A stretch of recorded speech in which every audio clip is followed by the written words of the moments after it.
Y'all ready to rock and roll today?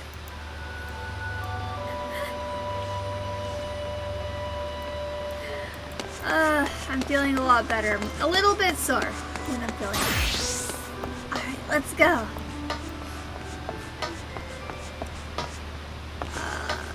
Oh yeah, raids reset today too. That'd be fun. Get some raiding in.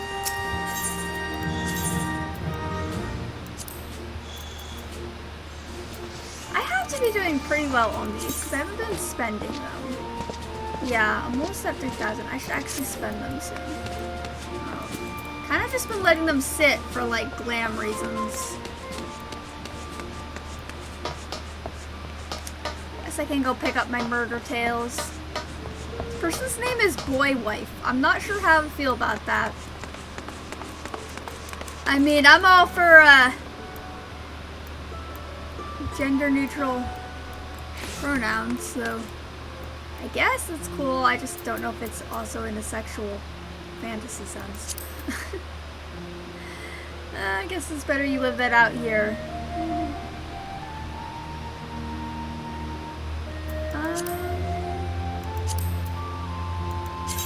Oh yeah, I have a free company estate in Ishgard now, so that's fun. Do you want to see my new house? It's my new FC house. It's not complete yet. But we moved from the Goblin to Ishgard, so I'll show you guys my new home. That's my new FC. I'm very proud of myself for getting it. I got to actually like scout out my area, so I'm very proud of myself for getting it. We have like one neighbor, and if the house above us ever goes for sale, I'm gonna try to snatch it up. But this is what it is so far. We're still working on it. We're kind of gonna go for like a winter vacation type feel. But I have this very nice view of the mountains. We only got one neighbor. They seem pretty quiet, so that's nice. We got a nice view of the mountains over here. Access to some garden space. Yeah, the house itself is still a work in progress, so the inside's not completely furnished yet. But outside's looking good. Some minor adjustments all that's needed. But yeah, looking good. We have a hot tub. We have a secret hot tub spring. It's our little secret hot tub spring. Thank you to Ambrose. I'm assuming this is Ambrose who put this on. But yeah, outside's looking good. We got a tree house, a little pergola type deal. Inside is still a work in progress.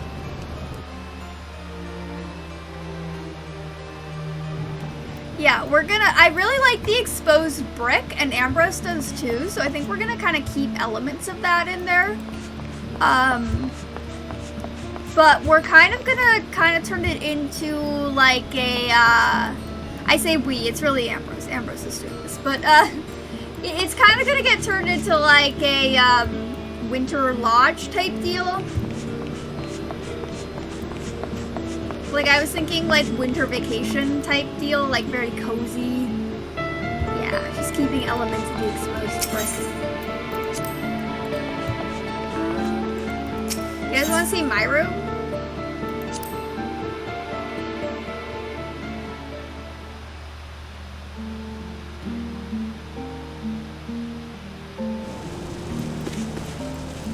This is my room. It's a very much a, here's all the shit I've collected over the years in one spot.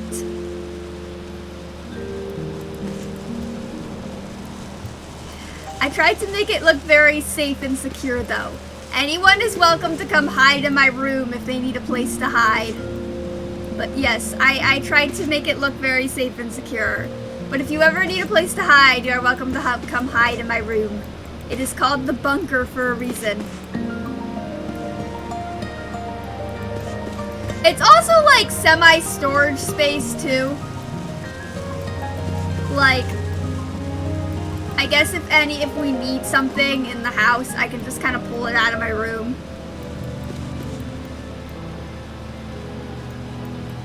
Ooh, nice! Evangeline! Grats! That is very good! Yeah! Congratulations! That also means you've unlocked the Alliance Roulette too.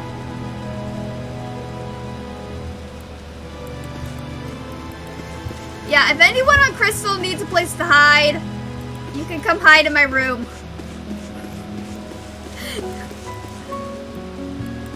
It's very much just a, yeah. Leviathan itself, I still don't do Leviathan. I've done Leviathan way too many times, and I'm like, yeah, I still, Leviathan is oof.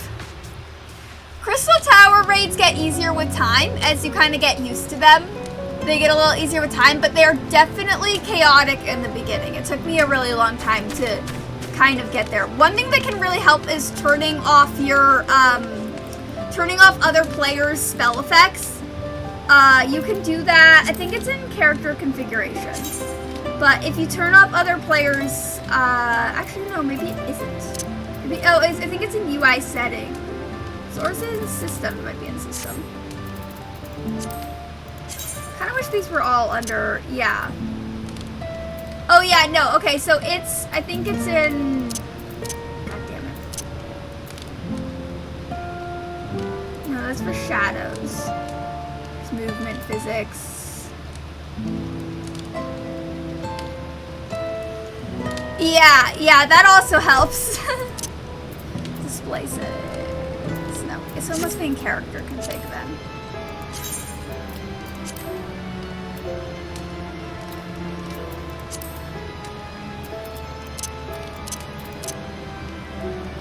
If I recall correctly,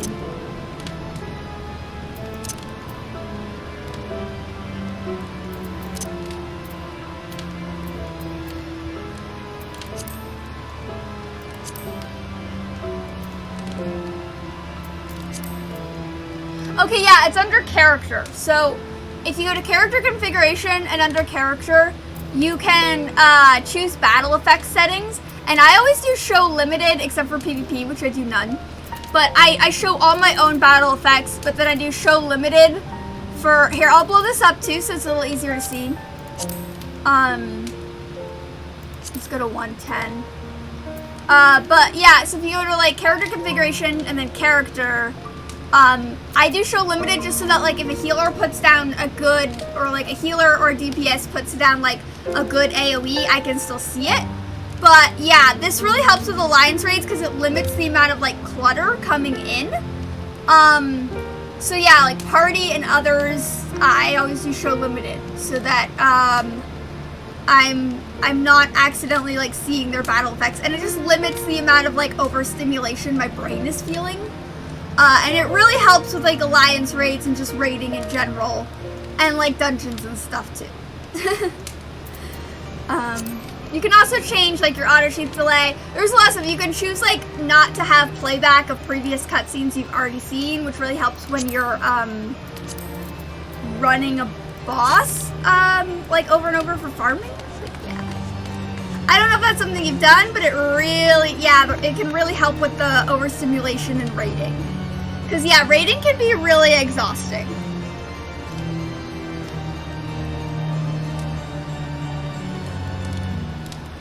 Yeah, but, like, marking a friend is also really good, too.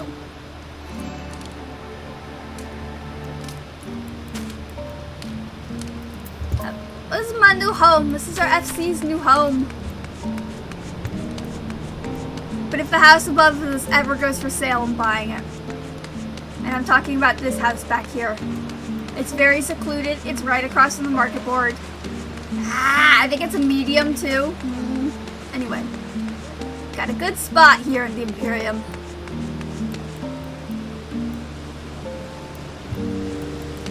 I wanted something semi secluded, but also near like a bunch of garden-y type things.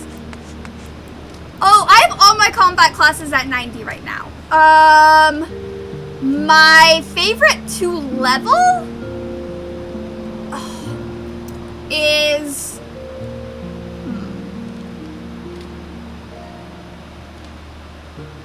I actually like leveling DPS.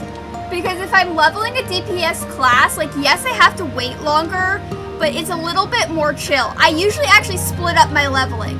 So what I usually do is, here, I'll open this up. Just open, thank you. So that you can see.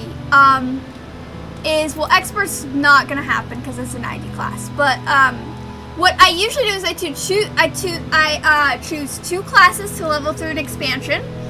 One class is more like a DPS type class, and that's the class I use for like any type of dungeon I have to do or something like that, just so that so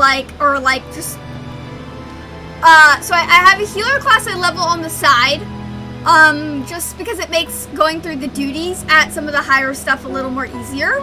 But I have a DPS class I use for most of the story and the dungeons, because if I'm new to the dungeon, I get overstimulated, so I try to like not have a lot of pressure on me, or the party for that. But what I usually do is I separate it up, right?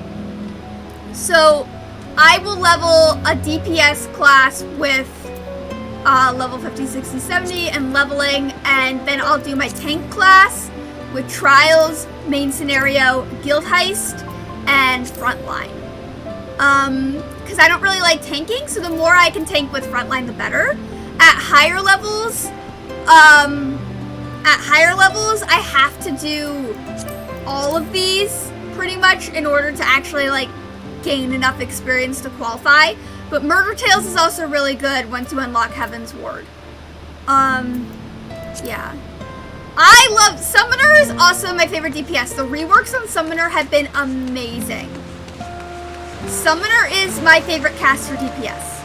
Red Mage is probably my second, and I don't really like Black Mage. I know a lot of people do like Black Mage. I like to be mobile, so Black Mage isn't really my cup of tea. But I understand why people like it. It's just not really my cup of tea. I don't know if it was really complicated before. There was a lot of extra clicking before. Like, there was a lot of extra clicking that didn't really need to be there before. But I don't know if it was really complicated. But it was mostly just like, oh, you have to click this button to get this effect to go. Whereas now, if you want that effect to go, you don't have to click like an extra button for it. So it was like, I mean, it was complicated in the sense that there was like an extra thing you had to click to make another thing work. But I don't know if it was really like super duper complicated. Yeah. Yeah, like more convoluted, yeah. Yeah, I really like Summoner. Summoner's my favorite caster DPS. I think my favorite melee DPS is Reaper. Reaper or Ninja is my favorite melee DPS. Ninjas can be complicated, but like, I feel like if you're not doing Ninja competitively, you don't need to know all of the little like hand signal things. You just need to know like your AoE and some of your basic attacks. But like otherwise you don't need to know all of them if you're not doing it competitively. Reaper is really fun. Reaper's so much fun, and I like dark edgy classes, so I think my favorite tanks are Warrior and Dark Knight. Warrior and Dark Knight are my favorite tanks. I think Gunbreaker is okay. I hate Paladin in this game because I hate tanking in this game, and Paladin is a tank.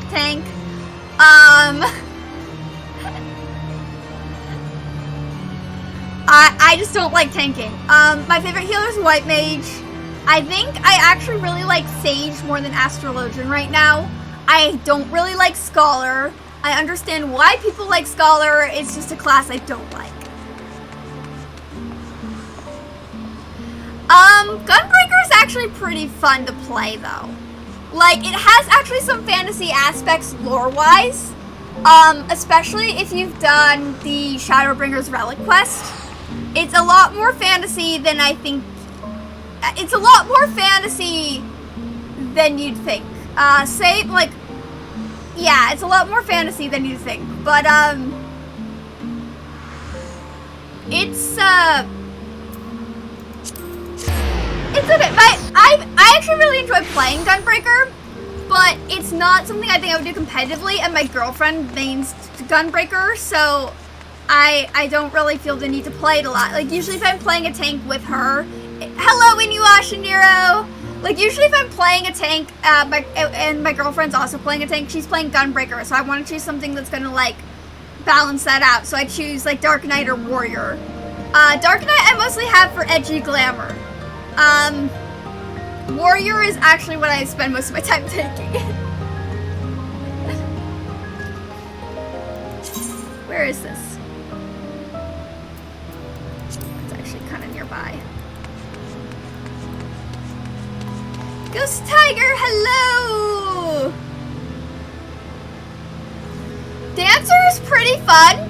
I will say it gets very, very clicky at high levels. There's a lot of extra, like, clicking and, like, extra, like, dance steps you need to do.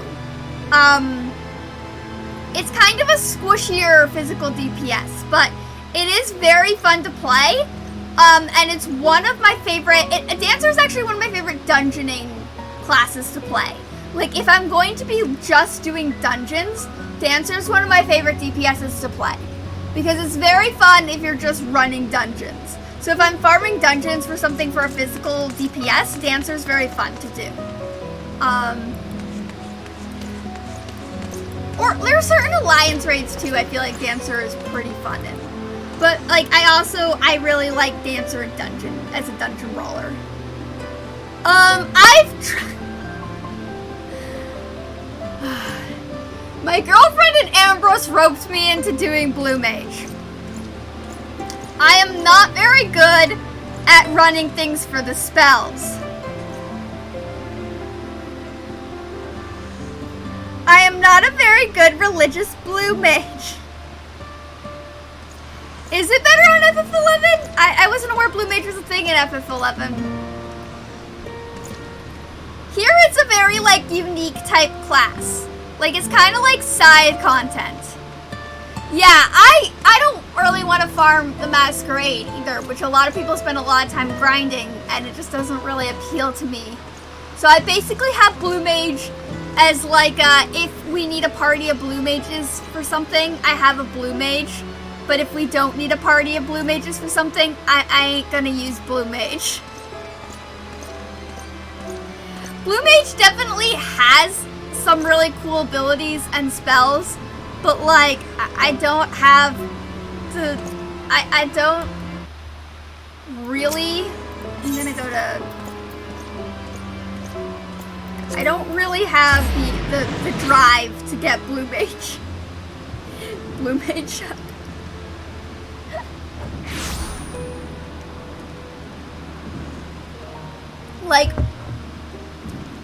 Like Ambrose and my girlfriend, I guess I'll call her a Tori because that's her name in game. But like Ambrose and Tori were like, you should get Blue Mage so we can farm Blue Mage things. And I'm like, okay.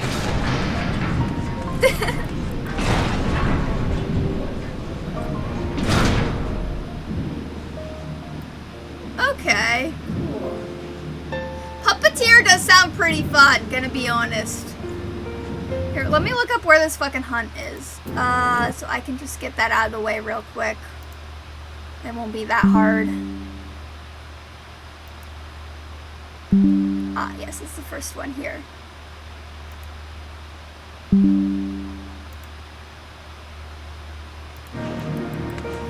Also, oh, I will do a little dance. I am actually showing midriff today, which is exciting because my skin is actually responding. Okay. Let me see if I can do a butt thing. It's gonna be weird because I don't have as much space in here. But I want to do a butt wiggle. Let me do a butt wiggle. Thank you.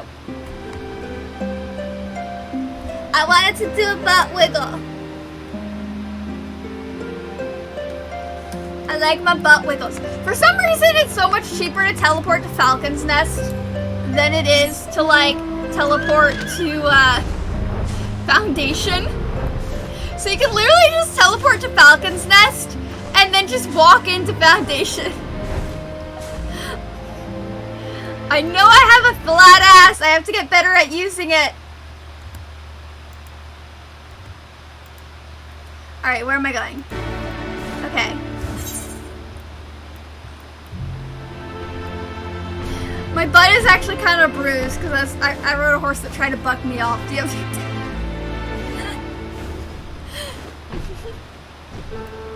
Aw, thank you! I have a very faulty comparison because I'm built like my father, and who was very thin and narrow, and my sister is built like my mother, who's a little curvier. You have a cupcake? Okay. Yeah, I get that. I mean, hey. Everyone is valid here, no matter what you look like.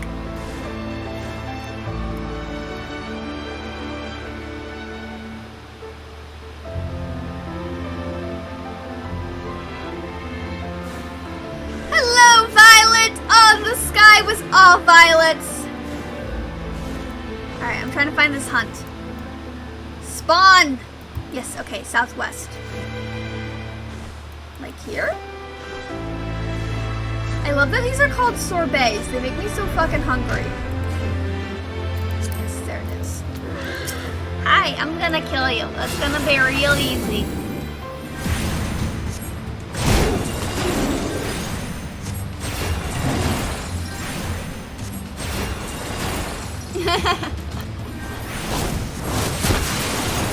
There we go.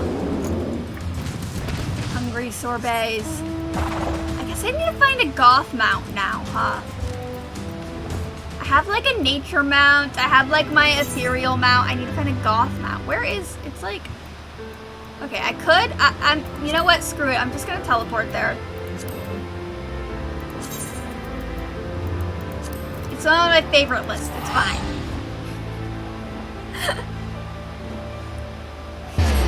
Let me pick up Murder Tales.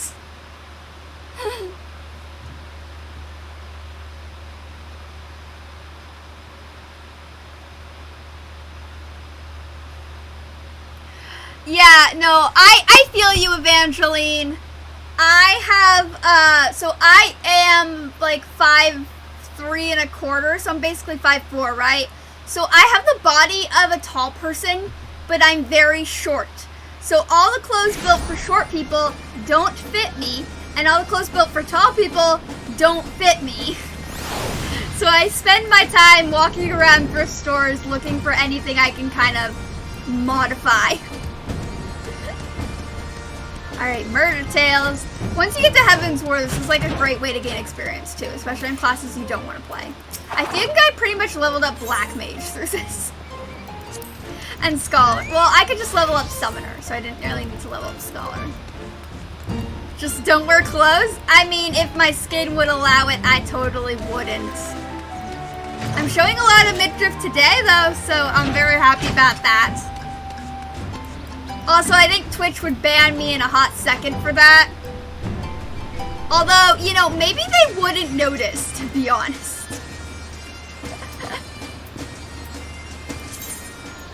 Oh yeah, the Moogle event is happening now.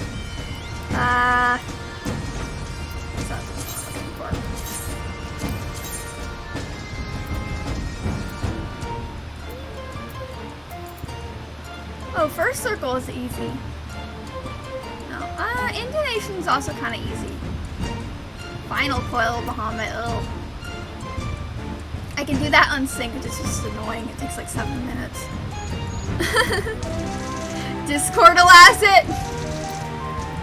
I mean, I think, okay, here's the deal, right? No, not doing that, not doing that. Okay. I think I could actually make... I think I could actually make a ton of money being a dominatrix because I'm asexual, right?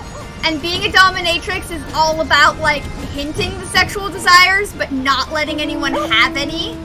So I think I can make a ton of money being a dominatrix. Because being an asexual, I'd be like, you can look, but you can't touch.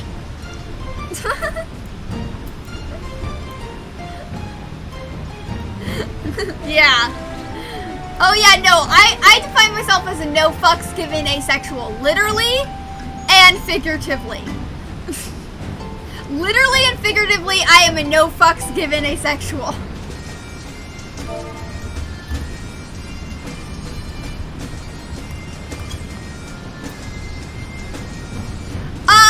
No, I'm a romantic asexual. So I still have romantic relationships, like I have a girlfriend, but I am very much a no touchy asexual. Like, I'm fine with like all the foreplay stuff, but when it actually goes to like the no touchy stuff, like I don't like the touchy stuff. But I'll do all the foreplay stuff, which is why I think I'd be a great dominatrix. And I also, being in the horse world, I know how to use a crop, so.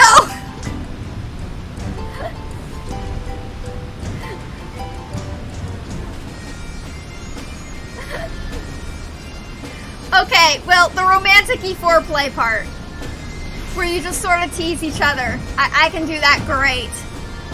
Because I'm very much like... Okay, I'm gonna run...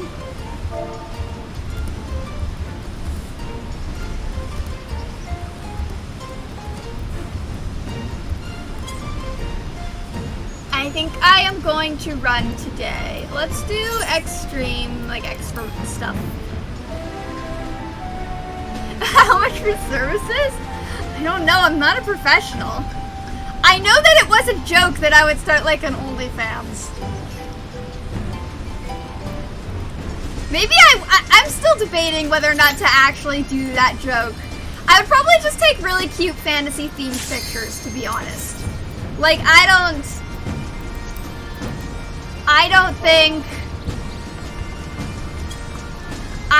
think I'd be, because like here's the thing, like I know how to dress sexy, but I don't know how to like be sexy.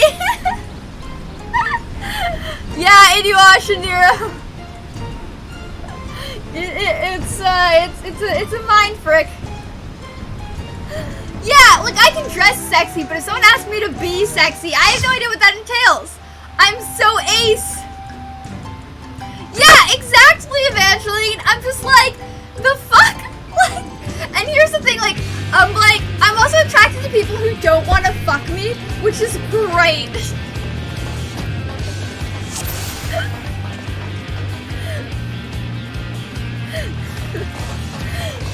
Yeah, I'm like, oh, you don't want to fuck me? This is amazing. And they're like, why the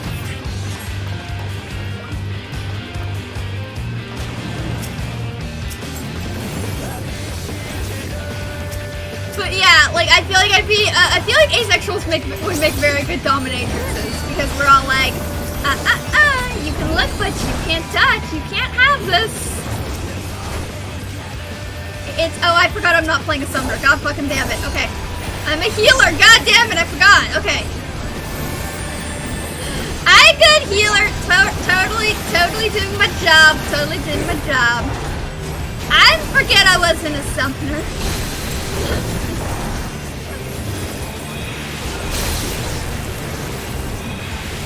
I forget. Totally doing my job. Totally didn't forget.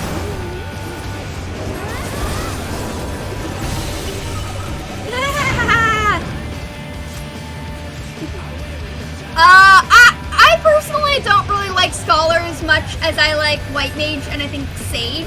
Although I think Sage is better used for like off healing and raids. But I see why people like Scholar. Like, I know why people like Scholar. It's got a lot. I see the appeal of Scholar. It's just it's a little bit. I like the more like regaining healer a bit more, because that's just kind of how my brain works. But my brain is also fucked. Like, I'm a neurological nightmare. You have to understand this, and I say that lovingly as someone who's had to live with my brain for years. Like, I'm a neurological nightmare.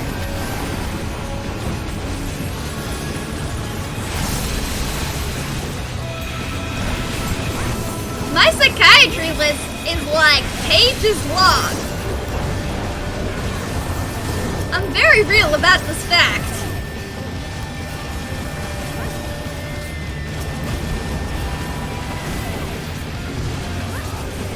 Yeah, I mean, I think the way it goes is you either just play Summoner or you just play Scholar. Like, there's no, like, in between. I feel like a lot of times it's like, it's one or the other, you know?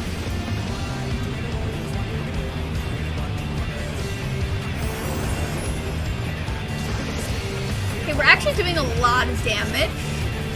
Oh yeah, because we got a Samurai and a Dancer. That's a good team right there. I appreciate said team. That's a good team. Oh, Jesus Christ, no. Why would you spin it that way? I don't know if the tank intentionally did that or if it just works like that. I don't know, I haven't tanked this. I don't want to tank this.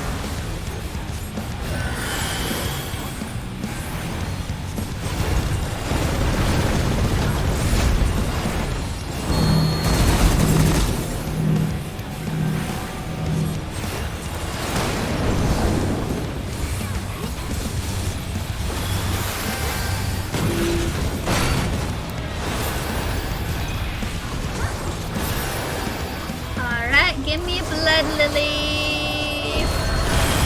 Come on. Blood Lily it up. There we go.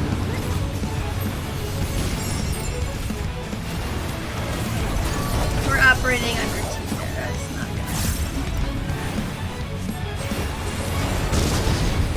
I mean, look, Scholar's got a very extensive toolkit, and I do appreciate that about Scholar.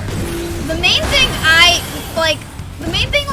that kind of is for me is I like how White Mage is just like, oh, you're hurting, heals. And I like how Sage is like a mix of the two. It's like, oh, you're hurting, heals. Oh, here's a shield if you need it. Like, if I ever have to off heal, I'd probably play a Sage. But like, I mean, White Mage is very powerful in what it does, especially since they buffed it up a couple patches ago. But I also know why people like Scholar, because Scholar's got a toolkit for everything, if you know how to use it. But I get very overstimulated super easily because I have sensory processing disorder and, you know, a bunch of other like hypervigilant type stuff. So it's very easy for me to get overstimulated in this game. And as a result, like, I like White Mage's simplicity because it makes it very easy for me to just like snap it and heal it, you know? It doesn't... I don't have to really think too hard about what I'm doing, and it's very powerful in its simplicity.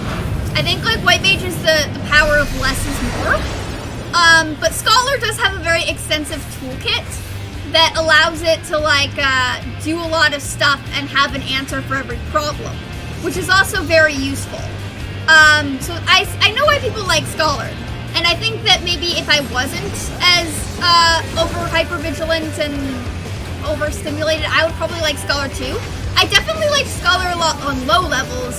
It just is like when I got to the higher stuff and I actually started raiding, I was like, oh, I need something that's not going to,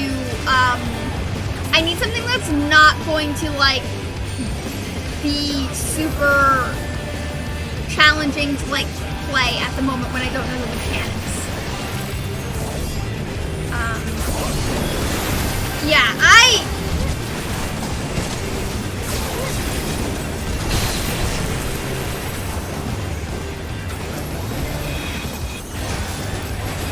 But, I mean, maybe some people's brains work better for Scholar. I mean, that's the thing. Like, everybody processes things different ways. And maybe you just process Scholar easier than you process White Mage. I also started playing the game on White Mage, so it's a little different for me. Like, that was my starting class. That was the class I learned to level with. So I have a soft spot for it that I don't really have for other, like, classes. That, and I like two-handed weapons a lot more. Although I do like the books. The books are, like, I really want to get a tattoo of, like, a White Mage-inspired tattoo and a Scholar-inspired tattoo, like, on kind of my collarbone area. Which I know is gonna hurt. But, skin issues.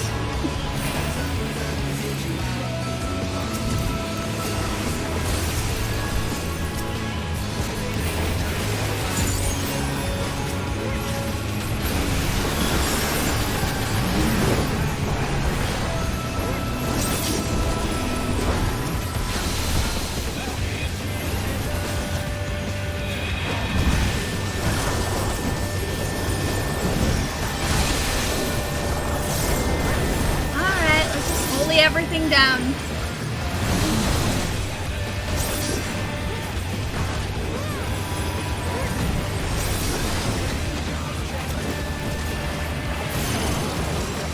I mean, Holy is also a very powerful AoE ability. I'm gonna be honest here. Like, the ability to, like, use Holy, it doesn't stun everything all the time, but when it does stun, it's very powerful, and it can do a lot of damage, which makes AoEing a lot easier and healing a lot easier.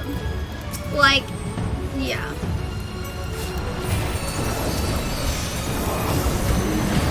I don't know, I also am kind of liking Sage, although again, I feel like it's mostly better used as like an off healer. I need more practice off healing with Sage though, to be honest. Oh, by the way, I just got my wings as a paladin in World of Warcraft. Any class that gives me like fiery, cool wings, I am immediately 100% on board with. So, White Mage's wing, okay. White Mage's wings are also very much appreciated. I like White Mage wings.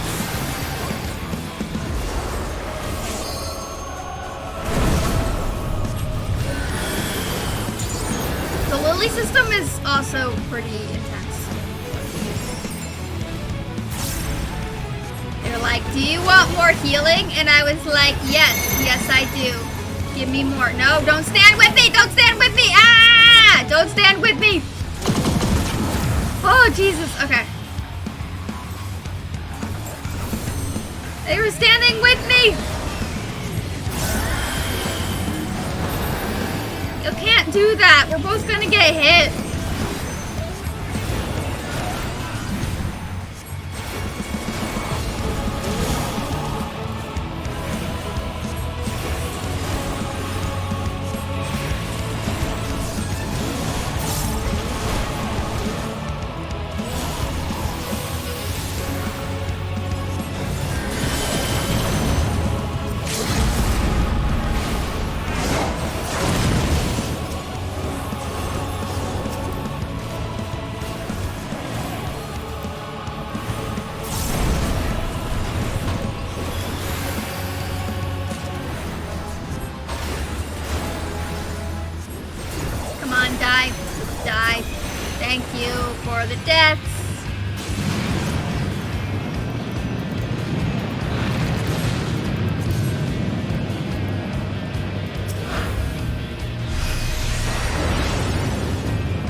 Of red in this green hellscape. Just this little touch of red flowers.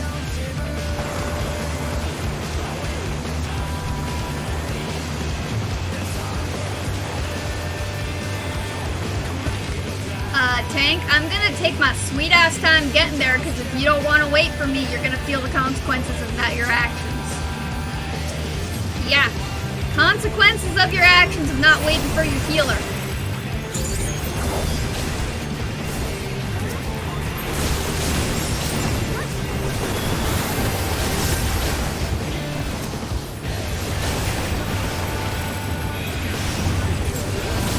Yeah, the slide.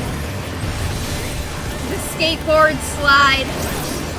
I wish we had a skateboard mount in this game. I feel like that'd be really cool if we got a skateboard mount in this game. I know some people would find it immersion breaking, but I'd really like a skateboard mount in this game. I feel like that'd be cool. Or a wing, like actually making like fashion accessory wings, like actual mounts to like fly would be cool. But like the skateboard mount would also just be pretty cool. Like skateboard mount. It'd be awesome. Yep. No, I am one for fully letting party members feel their consequences. I think it's better if party members learn the consequences of their actions so that they learn not to do it again. Like, think about this. Like, it's good. Like, this is why I don't use rescue. I don't use rescue because I want you to feel the consequences of your actions. And therefore, you won't do it again. Like, I could tell you not to do said thing, Or you could just do said thing, learn that it doesn't work, and adjust. And feel it out, and learn from it.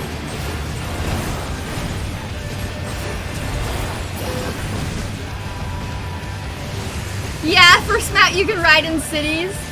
Oh my god, can you imagine if it was a mount you could ride in cities, but then like, if any NPC saw you in the city, they could like put like a curse on you or something for riding a skateboard in their city? That's a little too meta for Final Fantasy, but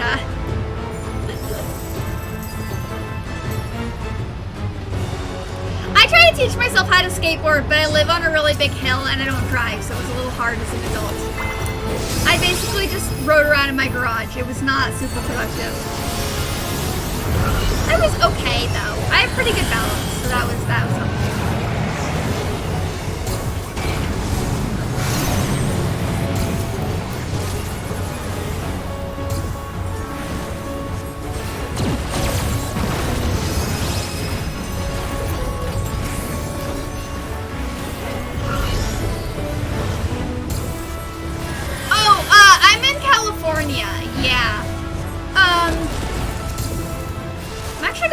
Chicago in September. That'll be fun.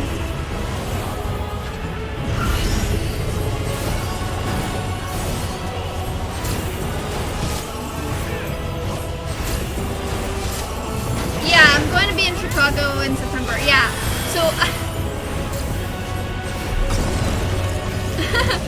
oh, that does sound good. Yeah. Food recommendations. Don't get close to this one, guys. This is an out one. I mean, I don't know. So like, my mom went to graduate school in Chicago, so she still has a lot of friends that live there. So yeah, it's been a while since I've actually gone up there though. I haven't gone up there since I was younger. My stepsisters are also from Chicago. Their dad lives up there, so they're from Chicago area as well. But I haven't been up there in a really long time. Not since I was really little.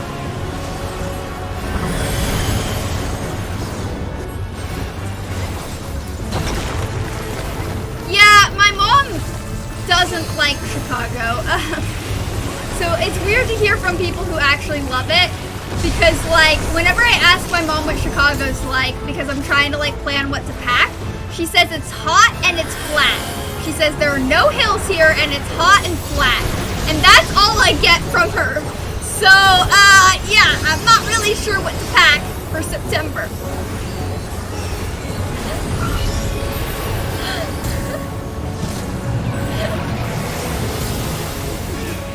Yeah, it's gonna be weird to me because, like, I'm from California, right? I've lived here my whole life. And like, yeah, I've gone places, but most of the places I've gone have been very like nature-y and like, I've left like the state to go places, but they've all been very nature-y or like upstate New York because my grandparents used to stay there. Yeah. Thank you, Evangeline. That is very, very nice of you. I'm not good at the arrows. My simple imaging issues really come into play with the arrows. There we go. Yeah. Okay, this tank was fine. They had a moment, but they learned from it. I reward good tanks. If a tank does a good thing and... Ooh, yeah. No, I kind of imagine it's gonna be like, kind of hot, humidity, I guess? I don't know. My grandparents used to live in upstate New York, which is like the countryside New York, and they lived in a town that consisted of 2 people in the middle of nowhere, where their driveway was a mile long, and to get to the nearest like actual like store was like an hour away. So, it was very hot and humid, and I just kind of imagine Chicago's gonna be like that.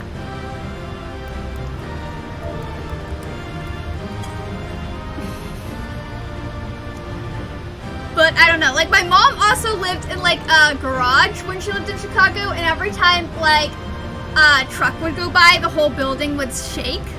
So, yeah. It's, I also, like, don't really want to take my mom's word completely. Okay. Completely, seriously, because when my mom and my dad lived in Chicago, they were not sane or sober. So, I don't know the exact ramifications of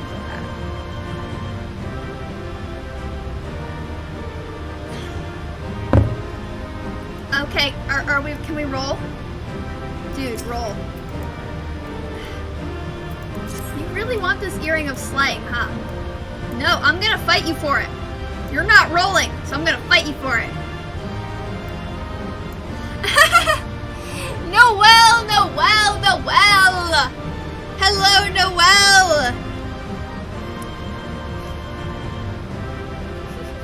Yeah, I know. I'm fighting this person for this earring of slaying. I will wait the entire thing if you do not roll. Yeah, come on. Come on. Oh, no. You want this earring of slang and you're not gonna roll? Because you're hoping I'll give up? No. I'm gonna call you the fuck out on it. I'm gonna sit here, I'm gonna stare at you, and you're not gonna get it. I will wait. That is guilt in my pocket right there. I ain't giving that up. Fight me, bitch. We can have a sexy off, cat girl. I'm gonna win. Actually, no, their outfit's pretty damn good. Like, yeah, I mean, they're wearing, like, the aiming outfit, but it's got its moments. I'll still fucking win.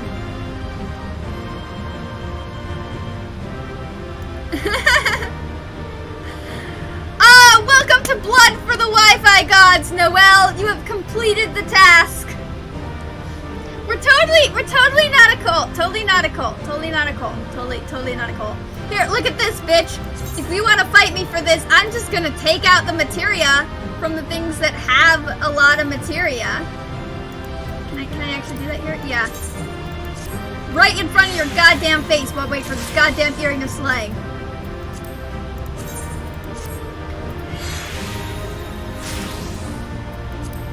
Want to fight me for this? I wage war! Psychological! Watch this, you ain't gonna get it. I'm gonna sit here and take out the materia. You ain't getting this. I'm hotter than you and I know it.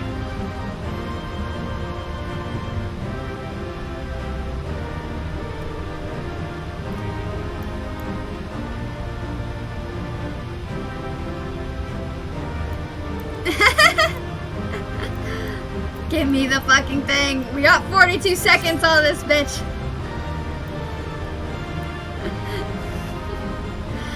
I am not letting you get this goddamn earring of slang, and I am taking it. I don't care what you're up to. It's mine. All mine. That's skill in my pocket. My character looks internally disappointed, and I'm rolling with it.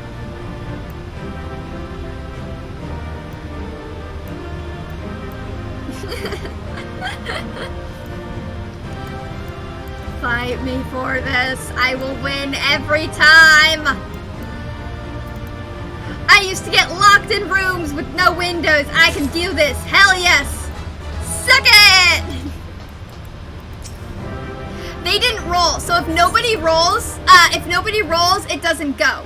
So if they don't roll, I don't get it. And they don't get it. But if I leave the dungeon, they automatically get it even if they don't roll. Alright, I will stretch. Really? Yeah, stretch my shoulders. Oh, yeah.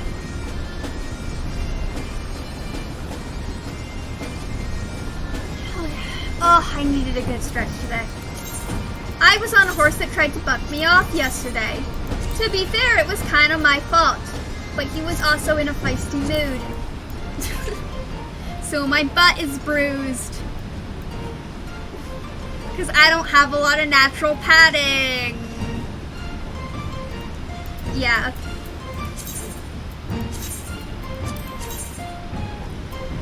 87. All right, Violet, you want in?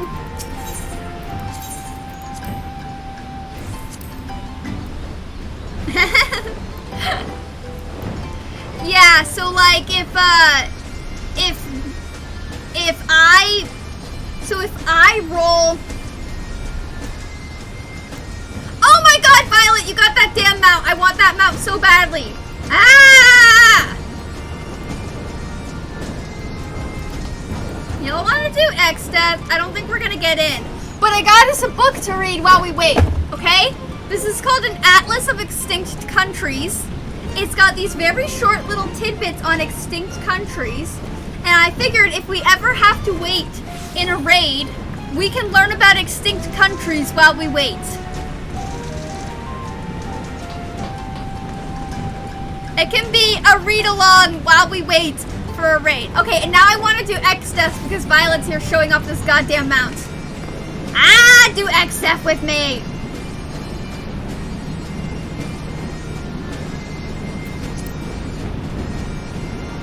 I really want it.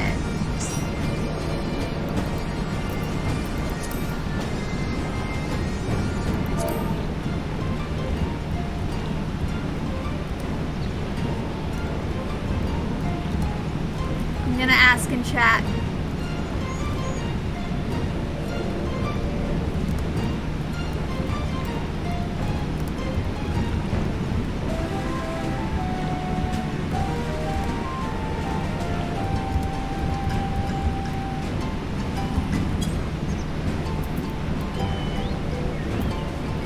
Alright, let me modify all this.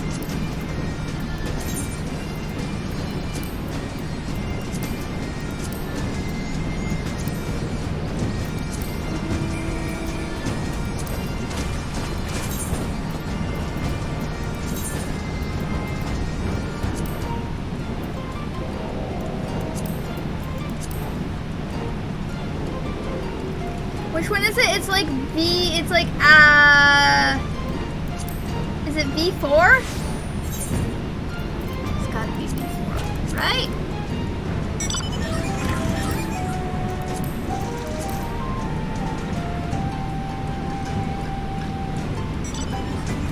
Alright, Delta V4. Yeah, I did Sigma, not Delta.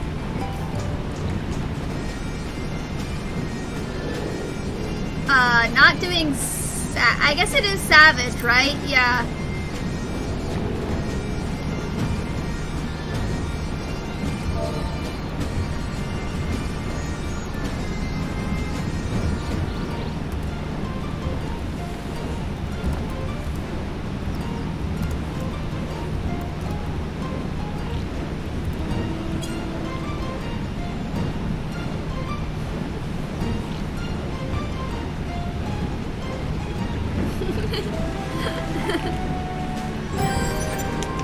Oh, well, thank you.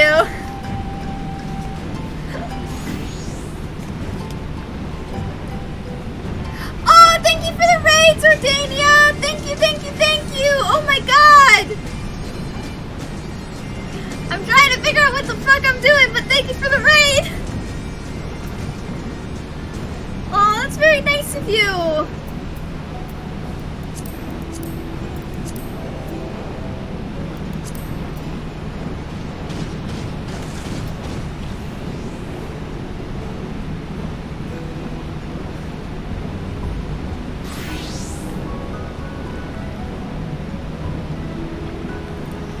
Thank you for the raid. That's very sweet of you to do.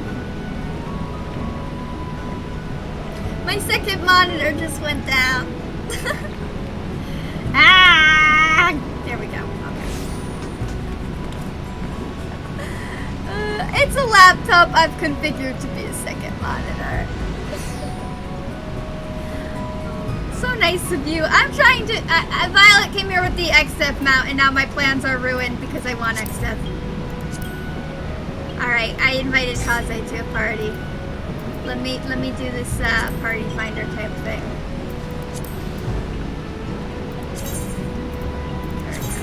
Thank you for remembering things.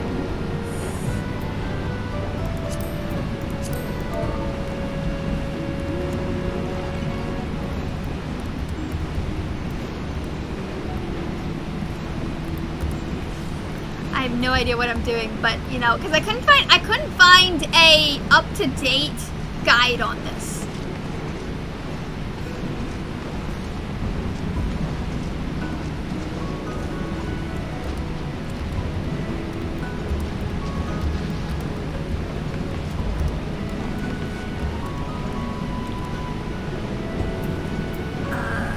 Not doing completion status. I am gonna make this 565 restricted party.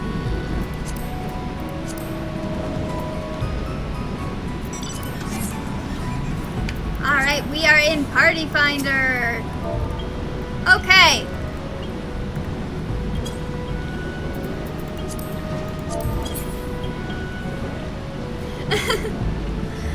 Alright, while we wait, I will read to you an atlas of extinct countries. Oh, thank you!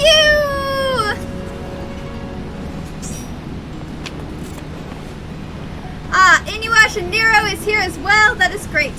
Alright, the Kingdom of Sarawak. I am butchering that name, but here we go. Population between 8,000, 1841, and 600,000, 1946. Capital, Kuching. That is how it's spelled.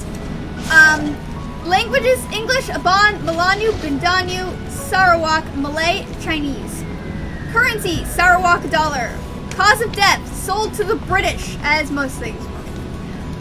Today, part of Malaysia. Alright. While still a school kid, James Brooke declared his intention to run away to sea. He got as far as his Grand's Garden and Reigate. This combination of lust for adventure, being slightly overdramatic, and messing stuff up would be the main themes running through the rest of his life. No less determined to see the world by the time he was a teen, he joined the army, where his glorious military career ended as soon as it began. Charging into battle, he was immediately shot, possibly in the lung, possibly somewhere significantly worse. After a painful recuperation, Brooke tried again. He already knew that his fabulously wealthy father was a soft touch, because when his brother had asked for an elephant, Brooke Sr. obligingly had one shipped over at huge expense. James didn't want an elephant, he wanted a boat. Daddy obliged. With his new toy, Brooke sailed for Bonario, the 19th century poster child for savage lush exoticism. The indigenous population, the Dayak, was divided into complicated rival factions, constantly skirmishing with each other, though mostly in the form of violent dance-offs. Brooke successfully played the competing groups against each other, taking the side of the land Dayaks rather than the piratical sea Dayaks, a terminology that he invented. Bringing a measure of order to the local chaos, he was awarded a chunk of territory by a grateful Sultan of Brunei, who had wrongly assumed that Brooke, very much a private citizen chancer, somehow represented the British Empire. He was also given a pet orangutan called Betsy. Aged just 38, he had his own kingdom. I am really becoming a great man, dearest mother, Brooke wrote in a letter home, displaying all the modest self-efficient that a rich English Victorian white dudes are generously famous for. But in an era of greedy Brits abroad, Brooke only registers as about a 5 out of 10 on the imperialistic Git scale. He seems to have generally wanted the best for his people, albeit in the patronizing, paternalistic way of the time. He set up a court of justice to bring law to his new domain, and famously sentenced a man-eating crocodile to death because, though he respected and sympathized with the animal, he didn't want the other crocodiles to get the wrong idea about what was acceptable behavior. The local Dayak population were keen headhunters, an activity Brooke tried semi-successfully to discourage. And however much of a cultural relativist you are, that's probably not the worst thing in the world. At first, Brooke became a national hero back in Britain, but in a rare bit of imperial navel gazing, we need about, maybe like 6 people, to be honest.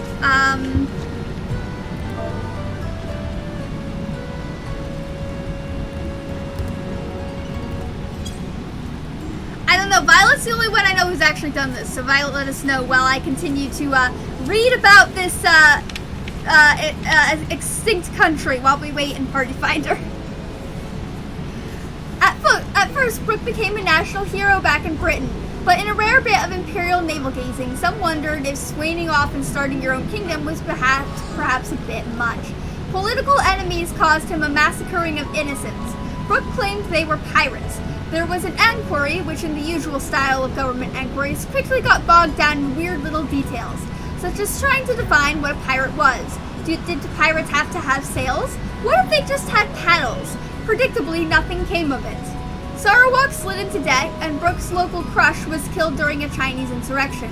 He became increasingly depressed and hoped the United Kingdom would buy the country off him. But they weren't keen, so rule of the White Rajas bumbled on, with the title passing to Brooke's nephew, Charles, who did a pretty decent job of getting the place back on its feet, and whose most distinguishing feature was a glass eye, purchased at a taxidermist intended for an albatross, though one rumor suggested that he had a range of different fake eyes from different creatures to wear according to his mood. Charles was succeeded by his son Veneer. Veneer had a difficult time of it. He had been forbidden from eating jam as a child because his dad deemed it as effeminate, and grew up socially anxious that he would hide from guests in a cupboard. Hiding in a cupboard wasn't going to be enough to avoid World War II and the Japanese invasion that came with it. Veneer fled to Australia. Once the war was over, he briefly regained his kingdom, only to find it bombed to bits. With nothing left in Sarawak coffers to rebuild, Veneer faced up to the inevitable. He finally persuaded the British to take it off his hands in exchange for a big lump of cash and all the jam he could eat. And then there's a picture of an orangutan.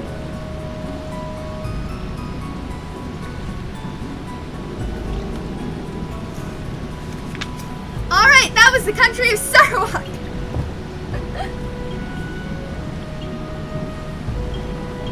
This writer writes like I write. Okay, we just need like 2 more people in the party, and then I think we're good. I don't know any of the mechs because I couldn't find an up-to-date guide on YouTube, which means I'll probably have to make one at some point. Alright, the Kingdom of Bavaria. This might sound interesting. Bavaria existed as part of the Holy Roman Empire for centuries, but it was only after Napoleon steamrolled Austria in 1805 that it became a kingdom. The relatively normal King Maximilian helped defeat the French and managed to expand the country's borders as a war for his troubles. Maximilian was followed by his son Ludwig. Ludwig I was born both a patron of the arts and a notorious Lothario. I don't know what that is. Huh. Maybe it'll explain, maybe it won't. He commissioned a series of portraits of the famous beauties of the day. But the old lech, I'm guessing it's a sexual term. But the old lech met his match in Lola Montez, 28, an Irish dancer posing as an exotic Andalusian. Lola had already barreled through Europe, leaving chaos in her wake. She'd caused a riot in Warsaw, shocked high society in Paris, and had a scrape with the cops in Berlin. When she arrived in Munich, she shacked up with Ludwig and persuaded him to liberalize the place, which didn't win him many friends among the ultra-conservative Catholic aristocracy. At the same time, can we get a TV show about Lola Montez? That sounds amazing.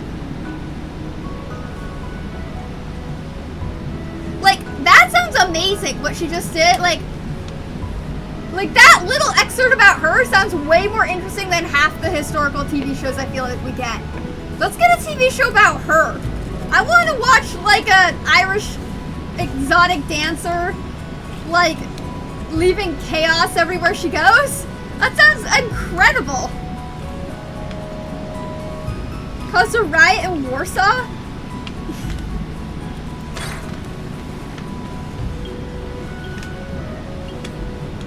At the same time, revolutionary fervor swept through Europe in 1848, and Ludwig, besieged from all sides, decided to abdicate, correctly guessing that a nice retirement pottering around his garden would be a lot more fun than being a head of state.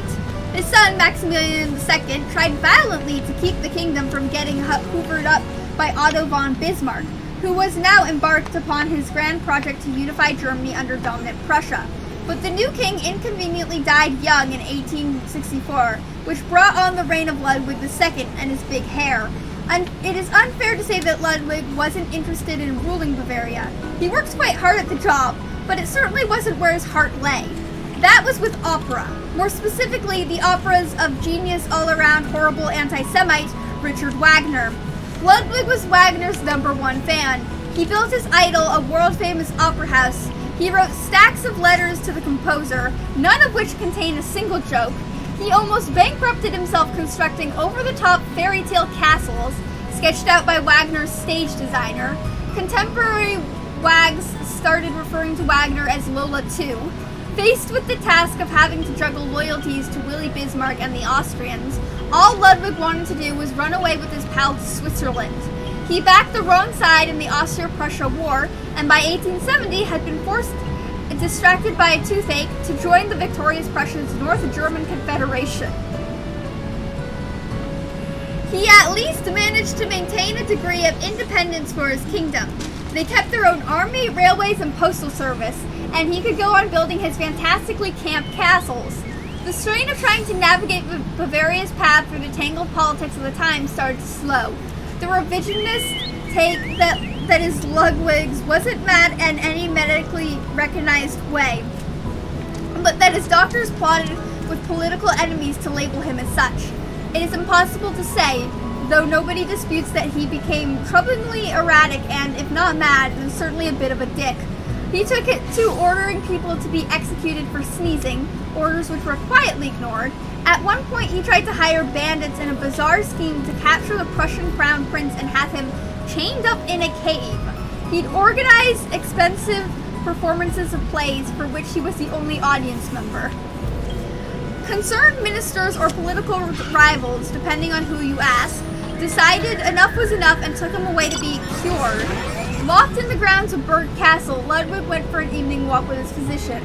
The bodies of both men were found a little later floating on a nearby lake.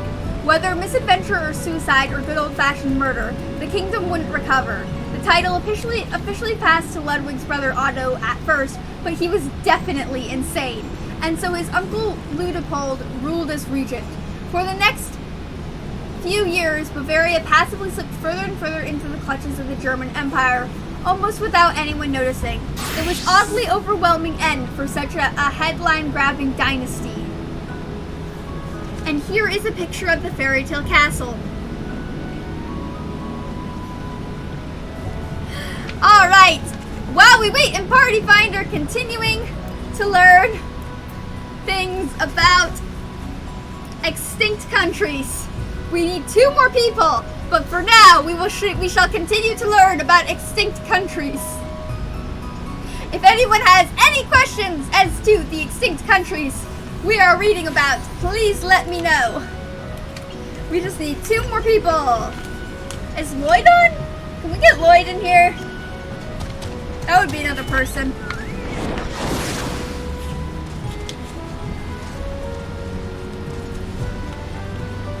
I think we just need like 6, so yeah.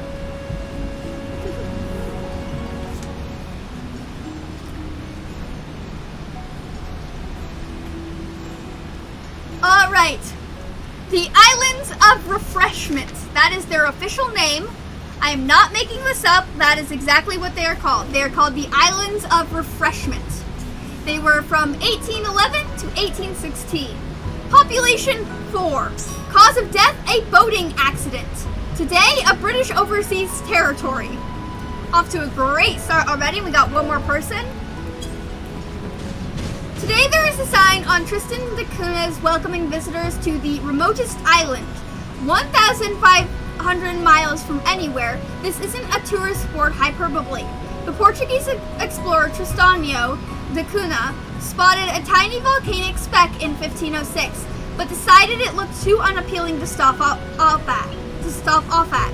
It wasn't until 1811 that the first would-be permanent settler showed up, a young adventurer from Salem, Massachusetts named Jonathan Lambert. He'd hitched a lift on a whaling ship along with a dog and 3 companions. One of these, Thomas Curry, had been promised $12 Spanish a month to help set up a new country. They rowed ashore the Lambert, boldly announced the land as his own, solely for myself and heirs forever. He instantly embarked on a rebranding exercise, collectively rechristening Dakuna and its two equally windswept neighbors, Nightingale and Inaccessible, with a more approachable sounding name, the Islands of Refreshment. This welcoming kingdom had stated the aim of providing refreshment to passing travelers. All vessels of whatever description and belonging to whatever nation will visit me for that purpose. Lambert had in effect set up a glorified motorway service station, but in the stupidest place possible, an obscure part of the Atlantic where the only passing ships, far from civilization as they could be, were inclined to nick stuff rather than just pay for it. Just like real motorway services, things were bleak. The new inhabitants butchered an enormous number of seals, hoping to make enough oil from the blubber to sell to passing mariners to pay for a nicer boat. They ate a lot of turnips, their only substitute for bread. Life proved difficult. Then in 1812, 1 year into the project, Lambert and two others disappeared, presumed drowned in a boating accident while out fishing. Thomas Curry, seething about never having been paid by his vanished boss, was left to fend for himself. It was a grumpy Curry who recounted the whole sorry escapade to the British when they turned up 4 years later. They'd come to claim the island as a naval base, worried it might otherwise be used as a stopping off point from which to mount a rescue of Napoleon, newly exiled on St. Helena.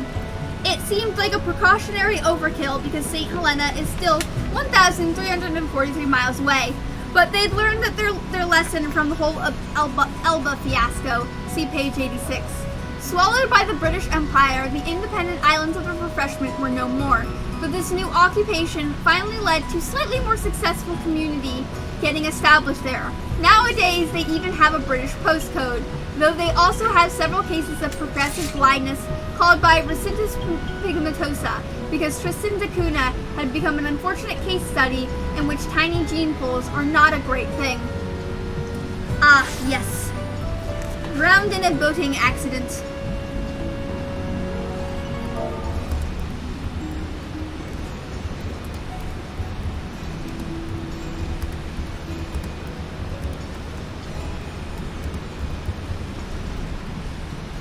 Let's see if they can link it.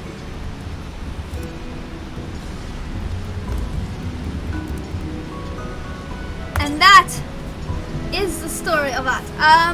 Let's see if they're gonna link it, because if they have an up-to-date guide, I'll watch it. Oh, also, JoeCat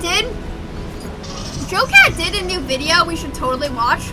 You know what? Let's watch that. We got time. Let's watch the new video that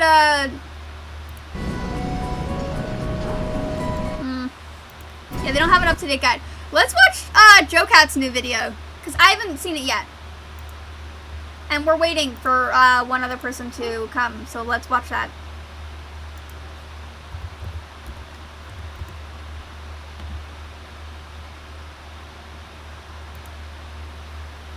BoonerCon! Okay.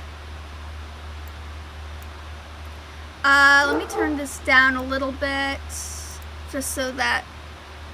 Yeah, so let's watch JoeCat's thingy-majig.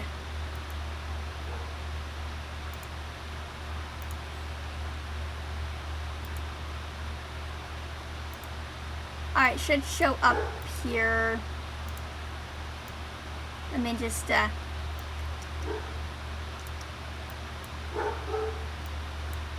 we go. Maybe a little bigger. There we go. Alright, let's watch that while we wait.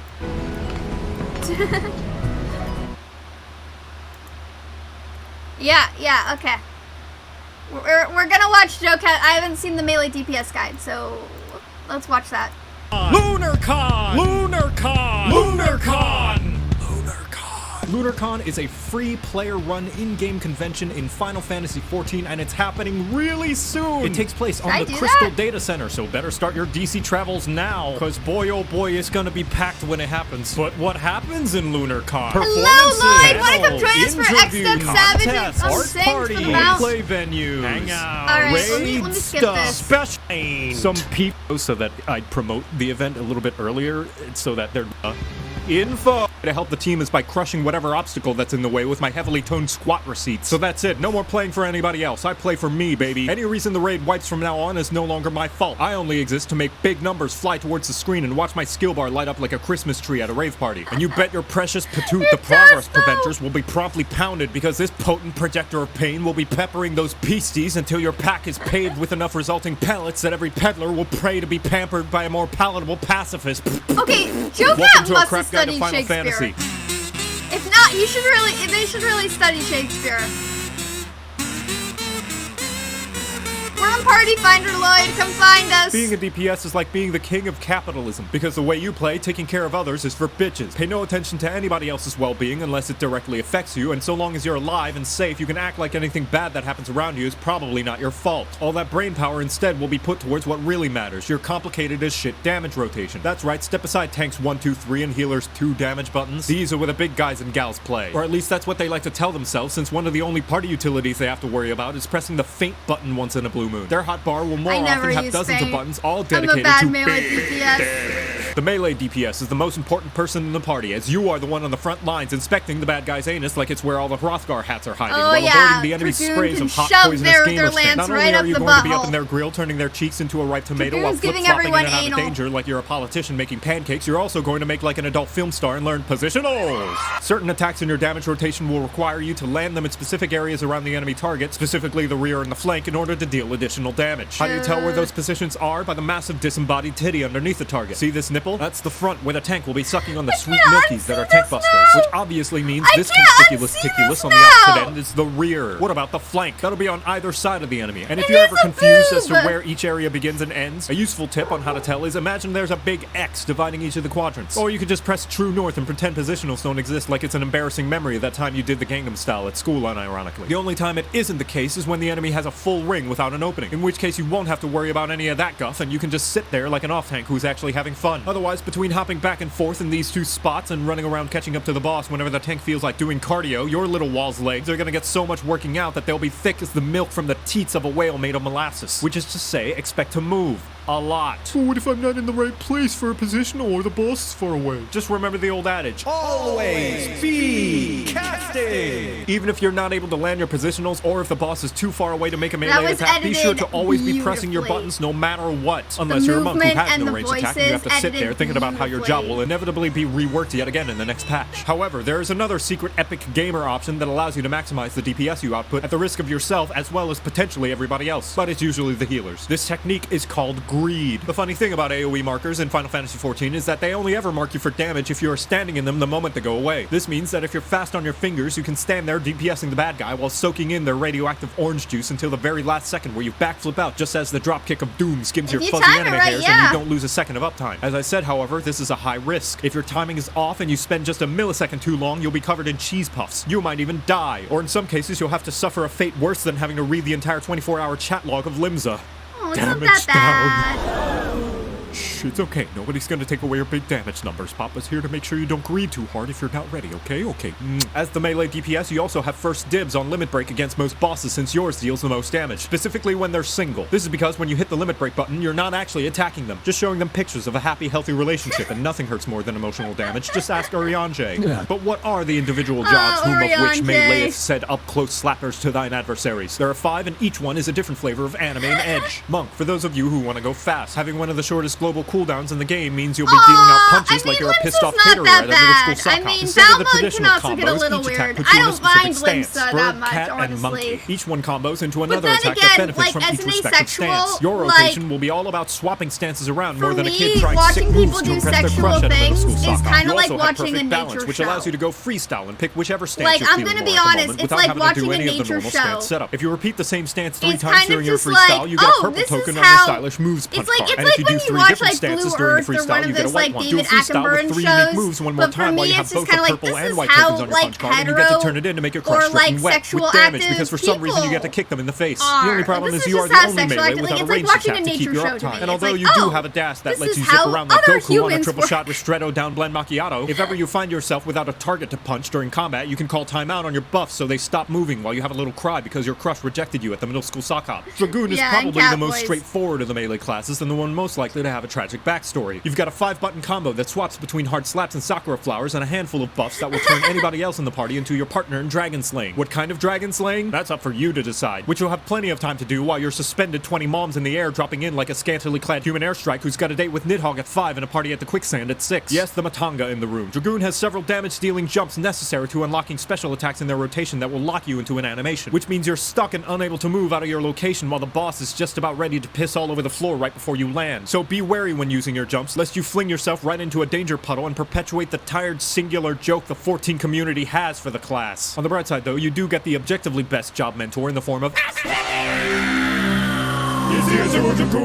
Ninja is great for people who enjoy American football, because for every 10 seconds of excitement, there's a minute of fuck all. Your rotation is all about fitting every goddamn cooldown you can into a small window of time where you make the enemy take more damage. And on top of that, you also have the ability to live out every weeb's dream and do a bunch of hand gestures to cast magic attacks and also drop down into a low position and run with your arms flopping behind you in the breeze, which Final Fantasy objectively proves makes you go faster. You got 3 hand symbols, and depending on what order you do, you will make a different kind of anime reference. For example, going Chi Tenjin Tenjin Chi Chijin unlocks the secret dark ending of Cory in the House and causes the enemy to be susceptible to bonus damage. But maybe you're facing a mob of enemies who are immune to A-rank powered life forms, so you'll instead have to go Tenjin Jin Chijin Chijin Ten Chijin Tenchi for 3 seasons of Sonic Underground, which will kick sand into their eyes with how fast you'll be running circles around the slowpokes. More or less, you'll have to do some studying up on what combos do what, but here's a secret cheat sheet. Only the final mudra in the sequence matters. Fuck, it's the skill floor police! Cheese it! Samurai, the job most likely to have a dick measuring contest with a black mage. I'd be careful though, their dad works at Square Enix. This weeb is the most selfish of the melees, as it provides no utility for the rest of the party and instead acts like the average soccer player, focusing on being the star of the show who gets all the attention, especially when it drops to the floor clutching its knee when somebody sneezes on them. Your attacks contribute to a kink bar, which allows you to shame the enemy in a variety of ways, as your katana is also a substitute for a holy attack. So you remember how the monk has a punch card? Well, so do you, except yours is your sword and your punches are stickers. You have 3 basic combos, each one giving you a slight buff and slapping a sticker onto your katana. And depending on how many stickers you have, you'll get one of 3 different rewards when you turn in your sticker sheet. With one sticker, you'll apply a dot that'll last longer than it takes to clean your room. Don't lie to me, I know a majority of my audience has depression. 2 stickers will charge up an AoE around you, and 3 stickers will make...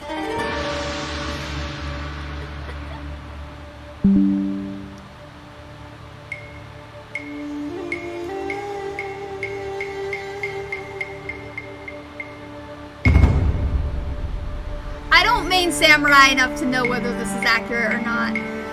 Is this accurate? Is this how it feels to be a samurai?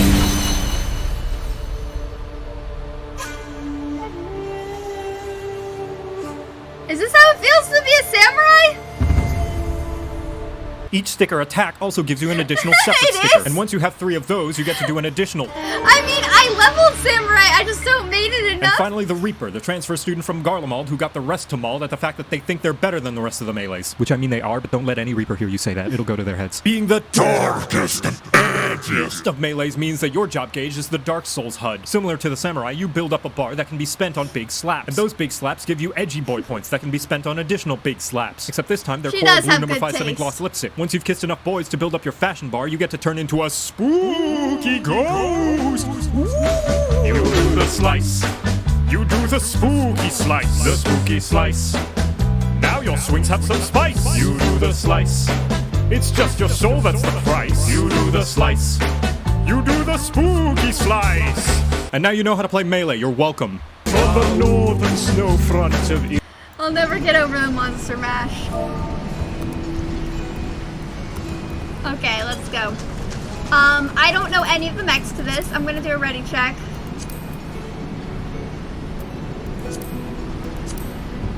Party.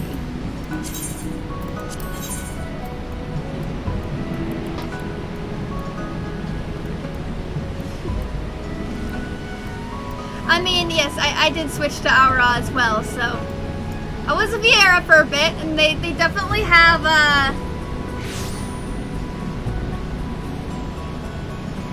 They definitely have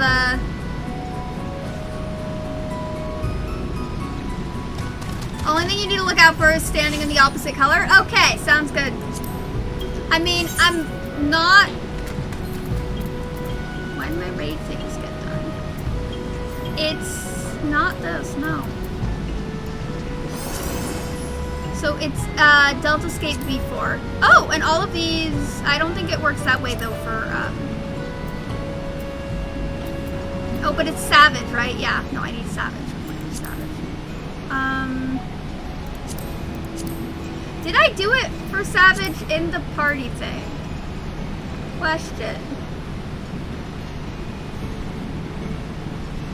Okay, yeah. Alright, send Mill Arena for Fear Mechanic. I'm really hoping I did it for party time. Yes, I did. Okay.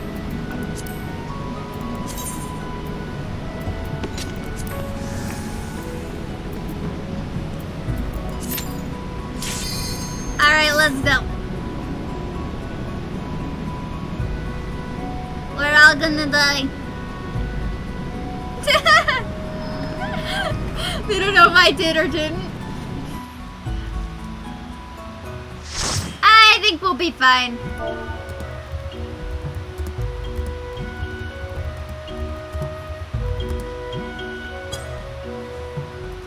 We'll be fine. We don't need one more. We have 7. I was gonna go in with 6, but then I got distracted by Joe Cat's amazing videos. Alright, let's go. We all ready to die? Let's kill X-Death. We're killing chaos.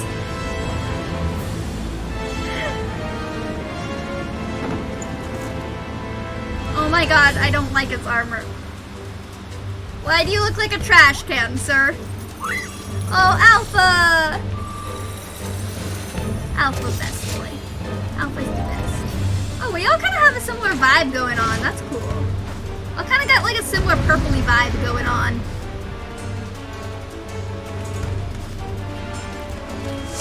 Alright, stand in the middle, opposite colors, let's go. First come, first serve. Right. I guess I should see who needs this. We just need to get all the mechs down. But for now...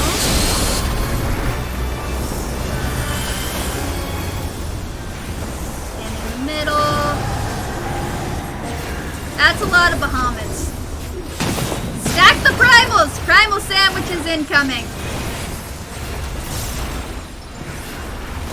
Okay, we are actually making good time with this.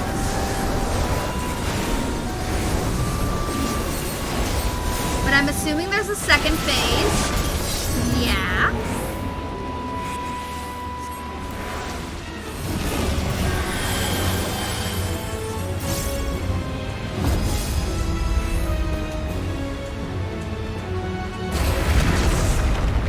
Is this where fear comes in? That doesn't look fun to stand in. Sir, you are having issues. Yeah, we got problems.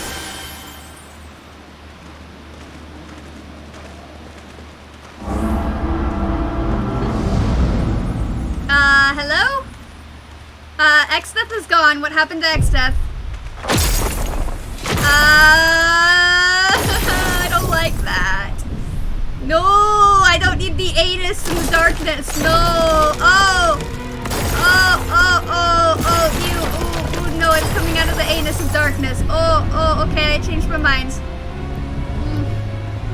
Why does it have 2 chicks on the side of it? What happened? What horror movie did we stumble into? No, I don't like whatever was hiding in the void's anus. No. Can we not? Why do I have aggro? Go attack it.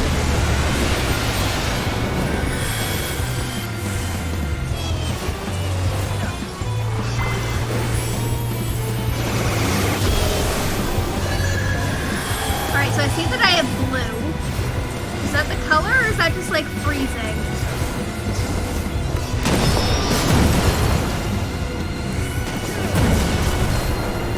Find out if that's the color or not real quick.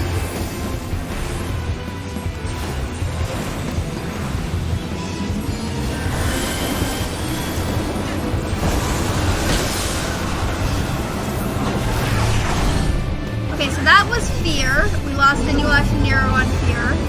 We'll get him back. That's why we stay in the middle.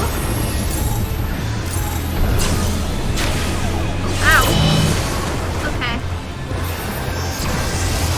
Oh, and I'm dead. That's a not move, right? Or is that the you know what? Not gonna overthink it. Just gonna roll with it.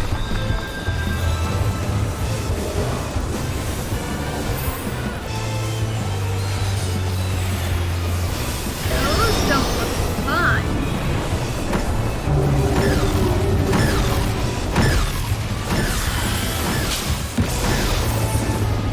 Ooh, we're losing more people. Okay.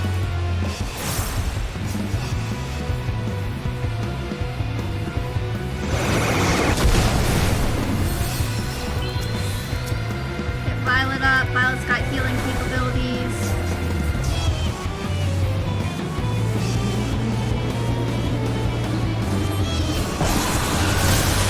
Okay. Oh, okay.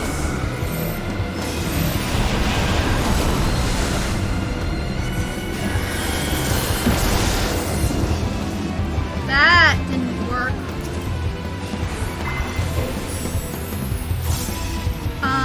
We got problems.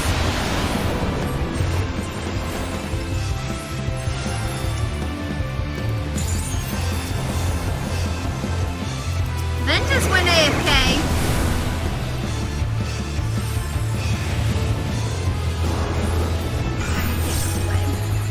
But I want to get this out first. Ah!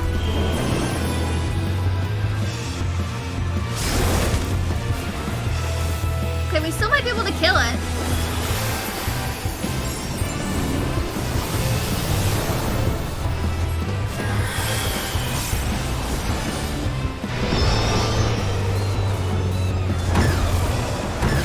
Oh, so if you get beyond death, okay.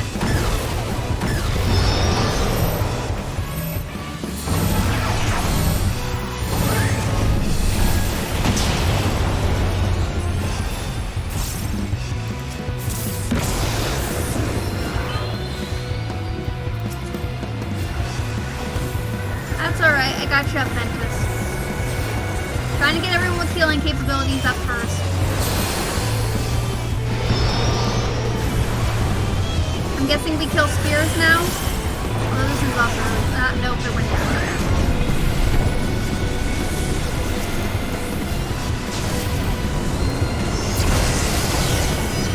Hey, we did it!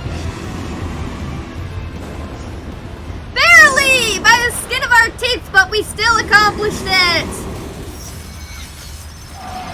Barely by the skin of our fucking teeth, but it happened! Look at that! We killed X-Death, we killed the trash can is dead.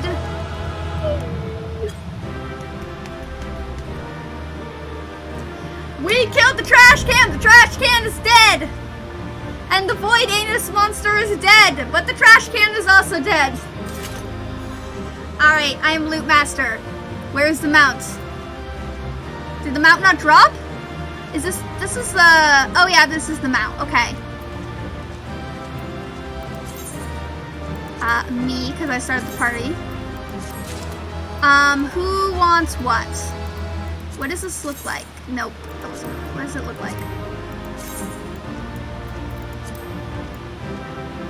I don't really need that. Well, we have a bunch of summoners. Let's give this to them. I'm gonna give Inuyasha the...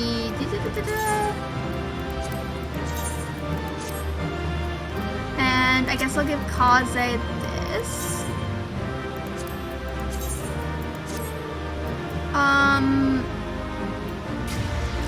Do you have this? Does everyone, do you need this? Okay, they already have that, so I'm gonna give that to Ventus. Nope, everybody has this little X-Death minion. Okay. Guess we all leave. Time to go again.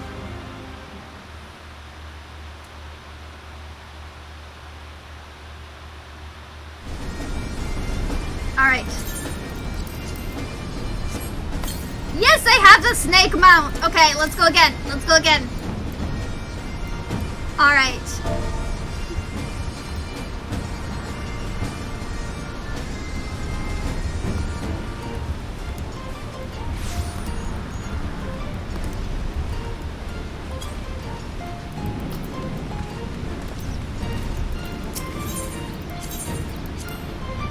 Trying to distribute loot evenly. Alright, Kaze says I do need them out. Kaze's next. If Inuyasha, okay. Alright, Violet has the mount, Lloyd has the mount. Alright, Inuyasha needs the mount. And then Ventus and Cowboy need the mount. So we just need to run it like 4 more times. Okay. Ready, check. We got through that by the skin of our teeth, so I'm sure we can get better at it.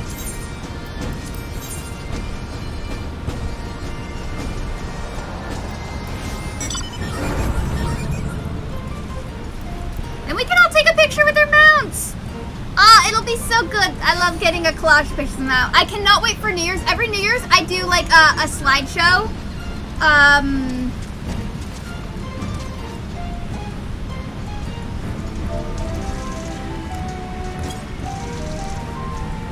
Alright, you know what? Just go in the bathroom real quick. Like, every New Year's I do a slideshow for my FC, but I also kind of want to do one for the stream, just to, like, account, like, how far we've come. And I'm gonna put all the mount pictures, all the mount pictures in the stream slideshow. Because I like to just, like, be like, here's a slideshow of all the memories we have together, and I'm gonna put, like, all the pictures we've had together, and just, like, do a big thank you to everyone.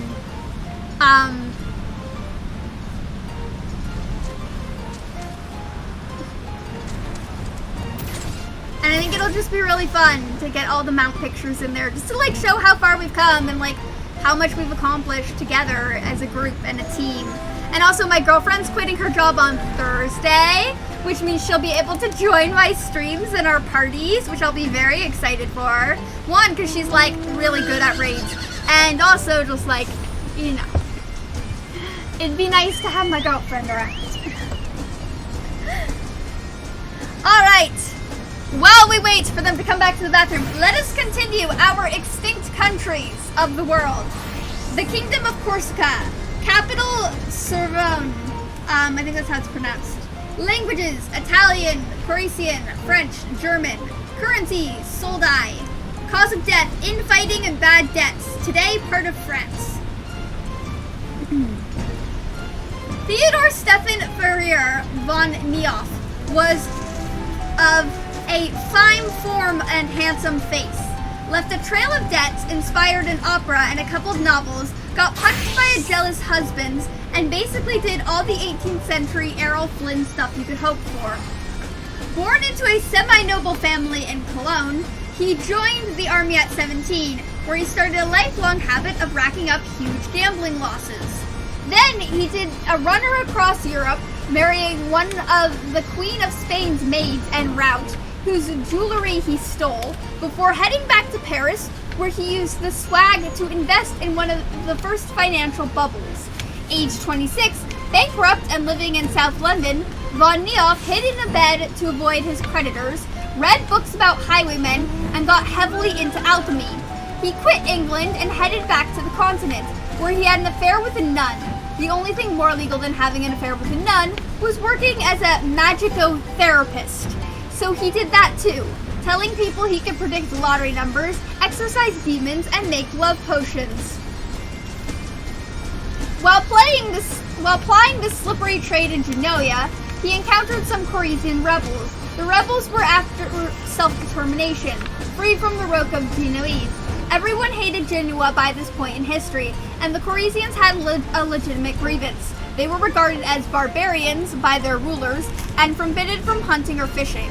Partly attracted by the romance of helping the plucky underdog, mostly attracted to the opportunity of smuggling coral, Theodore agreed to help them, on the proviso that, should this all work out, he be declared king. He borrowed money, borrowing money being his main skill, and purchased arms for the cause. He saw alliances in Turkey and Morocco, but, sympathetic as they were, nobody wanted to get involved. So he returned to Corycia, decked out in his new king outfit, fur-trimmed robe, plumed tricorn, gilded cane, and either by luck or unexpected military skill. Okay, everyone's back. I love how I start reading and everybody's immediately back.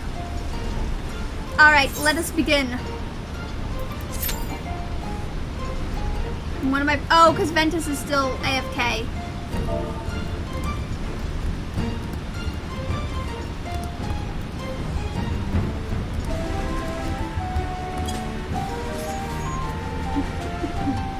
And either by luck or unexpected military skill, drove Genoese back to a couple of fortified enclaves.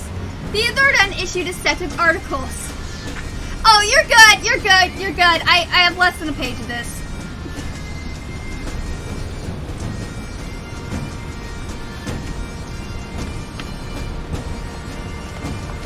There would be low taxes, he would found a university, and no foreigners would be king apart from him. He got rid of the unpopular Akatar custom, which dictated that a man who touched or was seen alone with a woman was required to marry her, regardless of either party's feelings on the matter. After a good harvest, Corycia improbably found itself doing better under its dubious king than anyone had the right to expect. But the island famous for its vendettas was never going to be an easy place to run.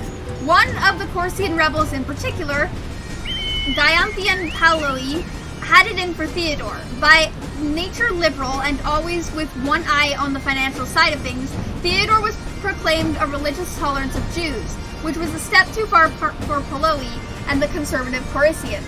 When the Genoese posted up notices telling the islanders about their king's iffy past, Paloi happily stoked the rumors and discontent. Theodore was forced to flee, first to Florence and eventually to Amsterdam, still trying to raise the funds he needed to secure his kingdom.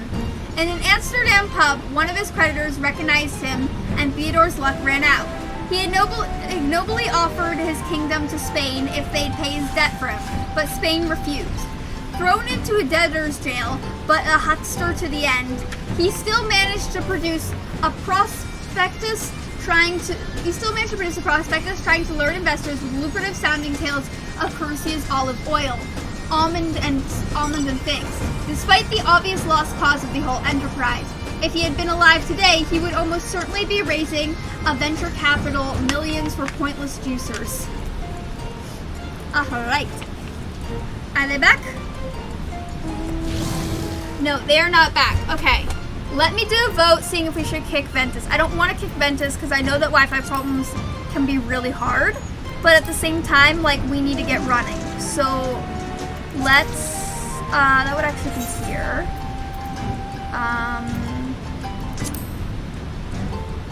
I guess I just have to kick him from party. I don't really want to do that.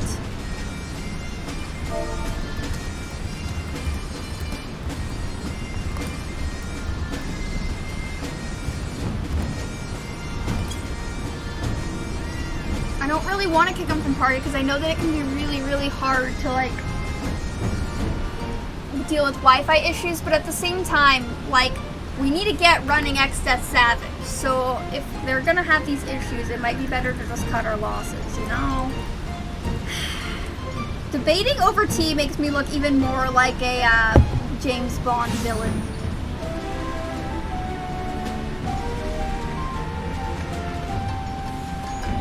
I need like a cat I can stroke for the James Bond villainy.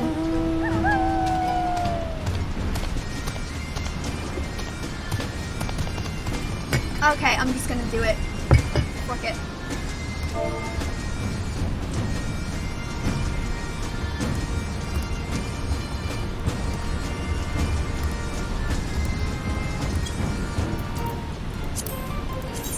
Alright.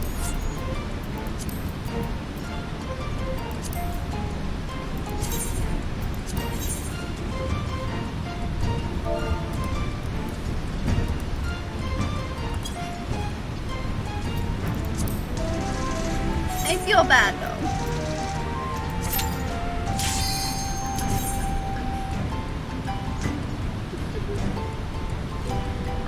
I know what it's like to struggle with Wi-Fi issues, so I always feel bad whenever I have to kick anyone from the party. for Wi-Fi issues. Because I know what it's like to struggle with that. Alright, we got this. We got this.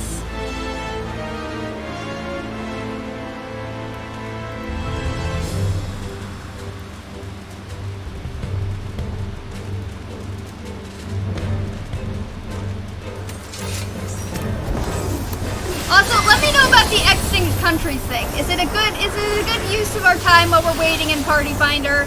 Or would you rather me go back to watching cute animal videos?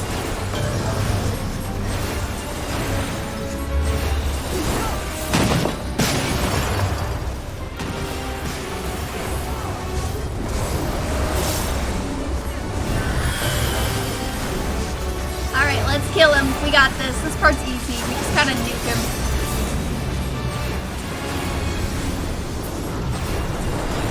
Yep, okay, we nuked him. We're good.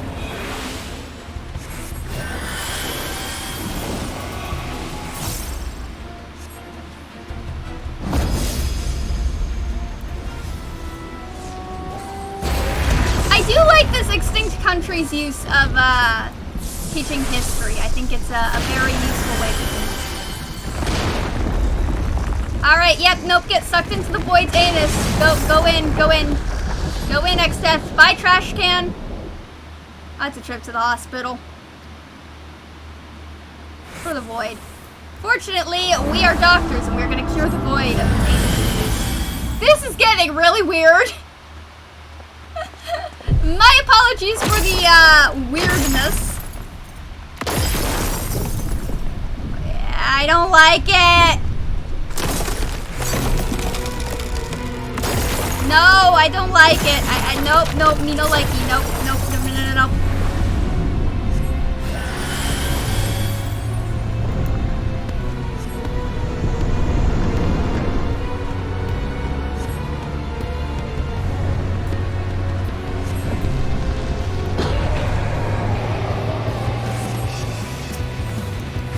Alright, let's go.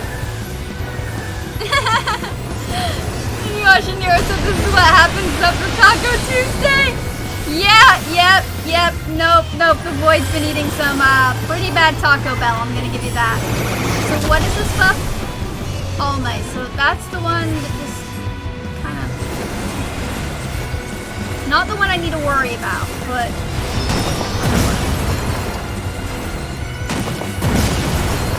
okay. Lloyd's down. Let's get Lloyd up.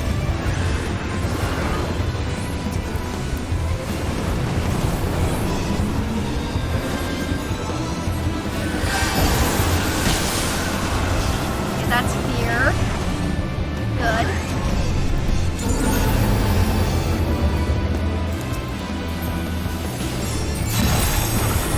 Get Violet up. This is one where I need to get hit with the laser beam, right? Ah, no, it was not the one where I need to get hit with the laser beam.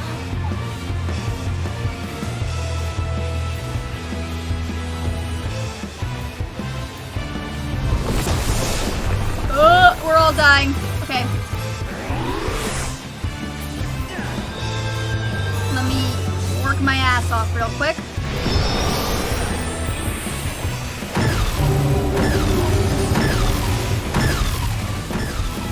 Fortify, who we have. Nope, I'm dead. Fuck. All our reses are down.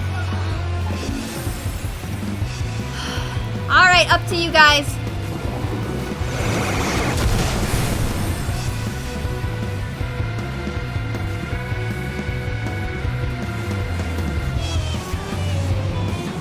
You can do this! I believe in you!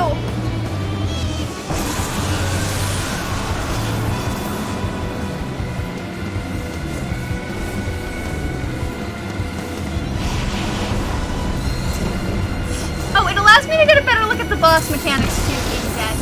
So I can kind of see what's doing what. That makes a lot more sense to me. Yeah, Lloyd, you may as well just jump off. Okay. Sometimes being dead allows you a different perspective, and it's good to get a different perspective in a fight. Okay.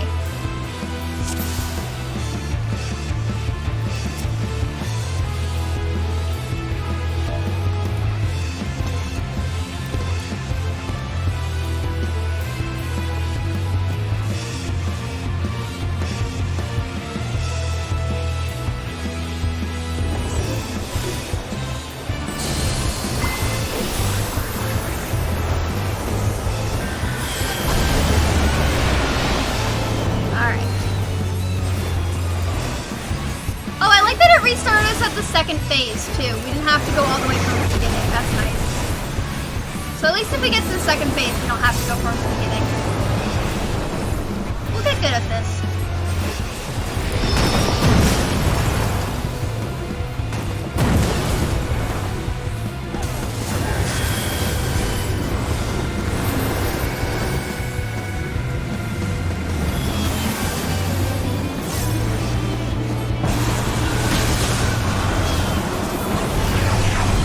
Oh, that was close.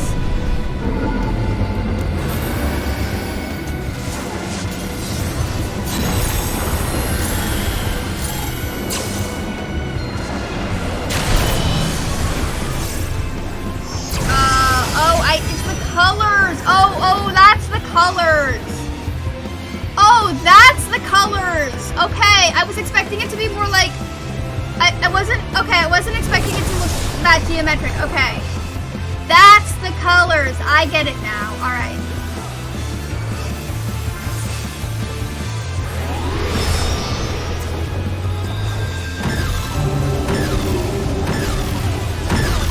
And I died again. Fuck. I thought I still had invisibility there. I did not. I should have just waited for that to be over before rezzing.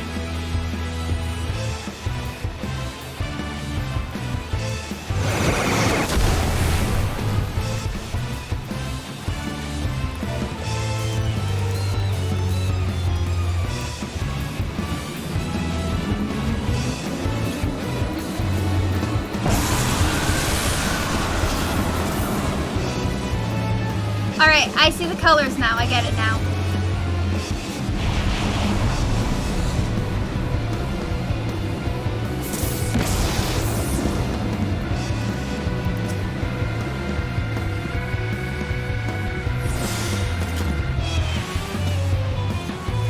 So you get the communion, and then it does a buff with the color. Okay, I wasn't expecting it to be that geometric, which I think is where my flips went. Where my brain went.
Preoccupied with the depths.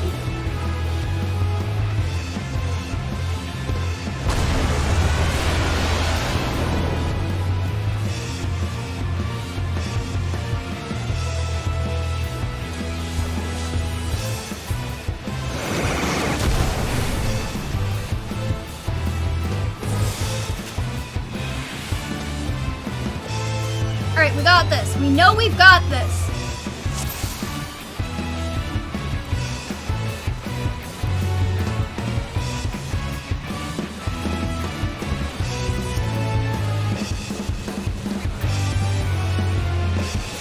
We did it once before, we can do it again.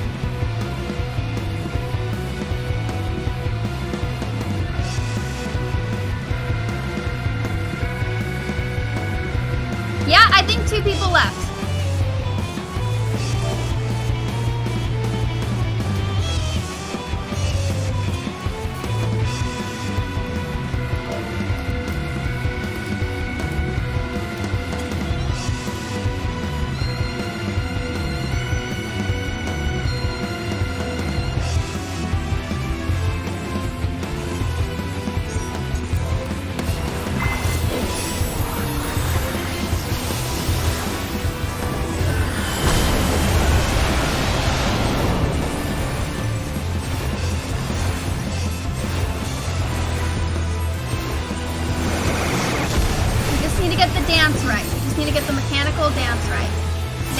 That's their bad because we're gonna get this and they're not. They're gonna have an issue getting the mount if they leave and give up like this.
Not the side laser. Okay. I get one part down. I still got the other 2 that I need to get good.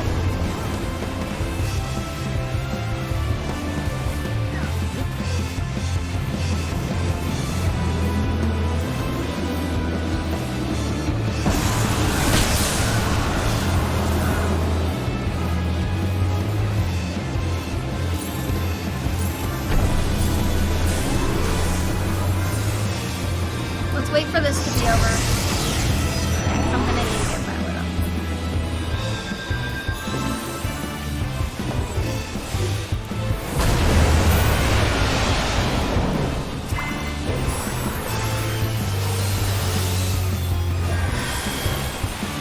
Okay, Violet is getting up. First things first. Lloyd is next. I'm gathering I should move this back here. Yeah. Alright, let's work on Lloyd.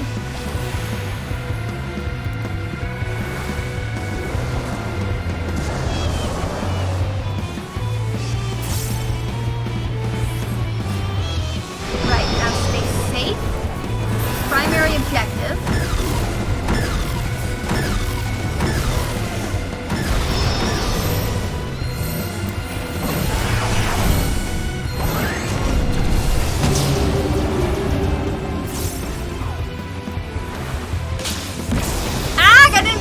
Enough. Fuck.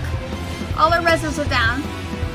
But he's only at 16%, so maybe you guys can do this.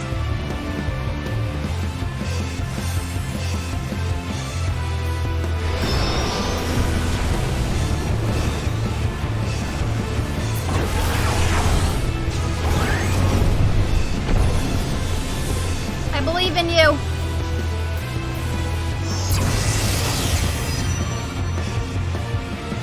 There you go, you got this! He's at 13%. Beat the fuck out of him.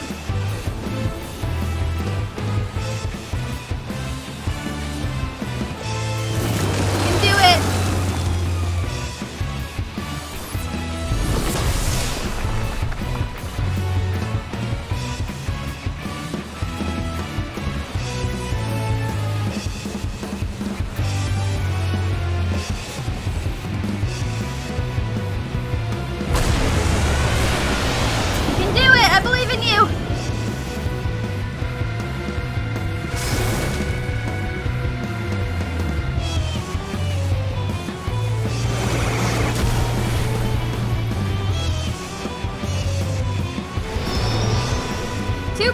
You got this. You got this. Fuck yeah!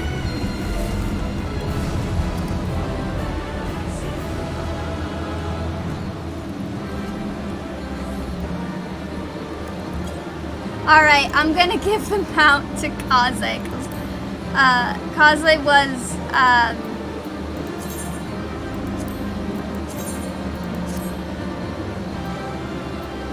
and let's give, how does this look?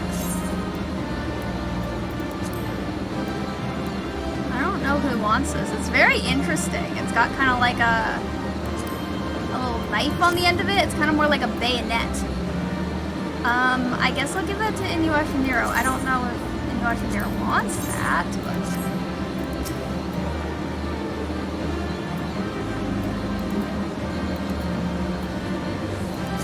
Get this to Lloyd. I guess I'll also give Kaze the weapon copter.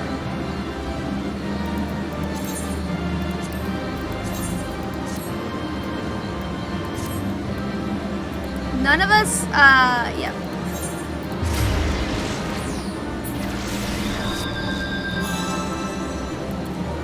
None of us, I think none of us need the minion. Alright, we only need it one more time for Inuyasha.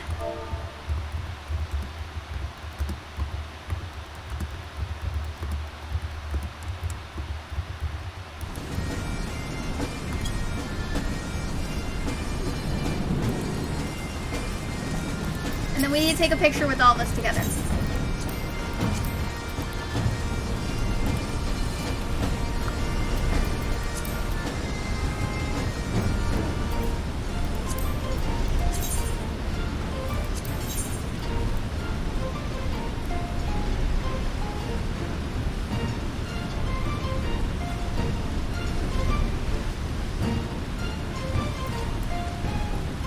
Yeah, it's dicey. Well, yeah, I know that was annoying. Someone up and left, but you know what? They don't get the mount. We're getting the mounts, and they aren't getting the mount, and yeah, they got pissy and left, so they don't get the mount.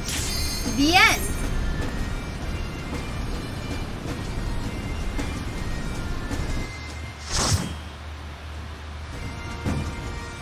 We're all gonna get our mount, and we're all gonna take an awesome ass picture. And, they're not getting the mount because they got pissy and left.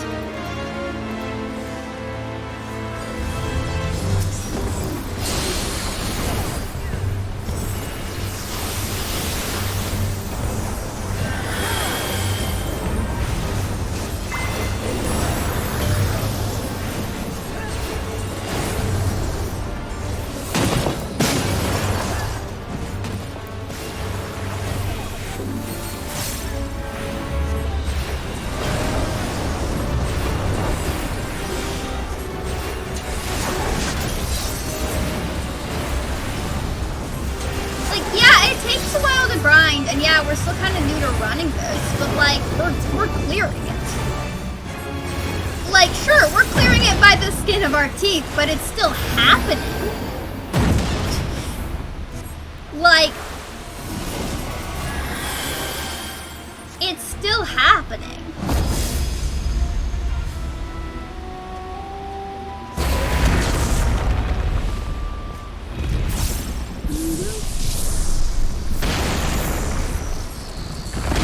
Following the trash can. This is what happens in California wind with trash cans. They just go flying like this. This is why we can't have nice things in California, because the wind will blow it away. We get very strong winds up in Northern California, and that's exactly what happens to our trash cans. They blow away and end up in a void, and then we have to replace our trash cans because they got lost because the wind blew them down the hill and we weren't able to find them. And this is the bureaucracy of ordering a new trash can. I can make a metaphor out of anything. Watch me go.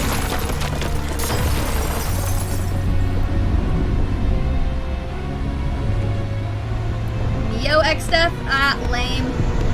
Lame. That's a lame name, really?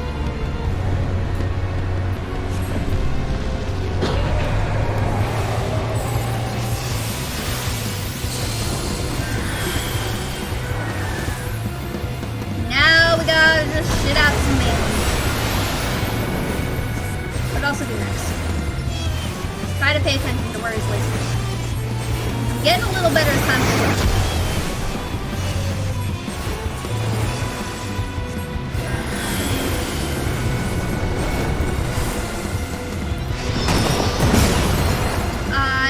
But also middle.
Timing.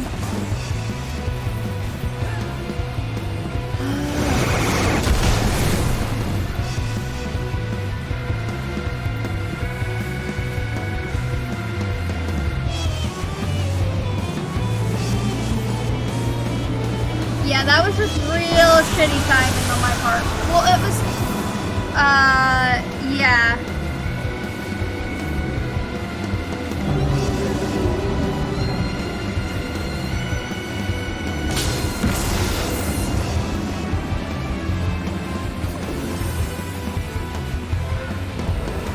Kaze died, I used to cast, and then I wasn't able to get. I should have just gotten Violet up in time and not worried about the other stuff, but.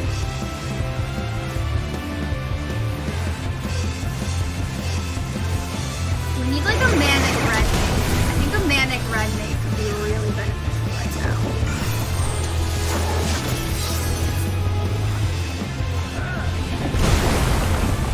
Oh, this Kaze left.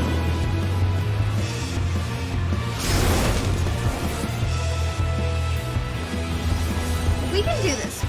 I know we've got this. The clear is going to take some time, but we can do this.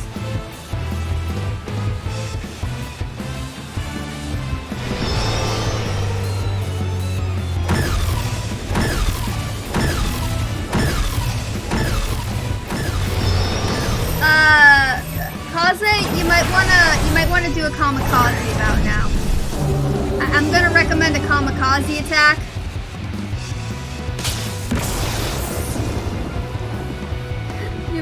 You might want to do a kamikaze about now. Maybe, we'll see. Yeah. This might be a kamikaze time.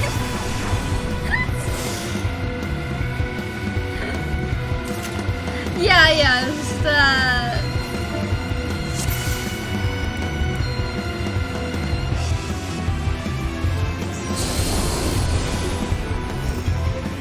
I spelled that super wrong in chat, I know.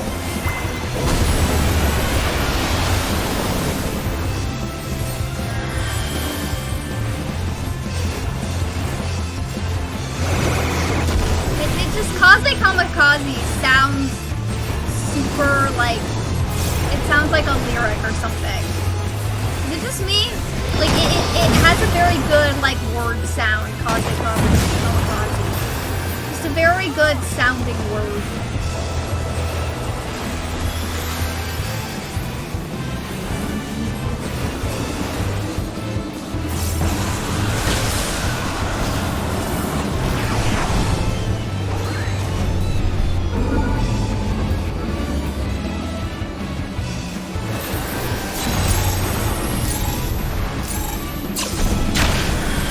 Okay, I have this one, so I need to be over here.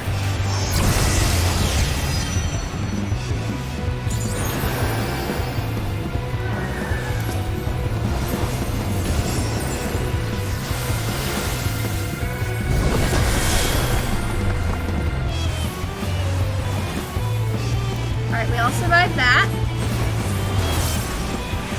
Now we all need to survive these.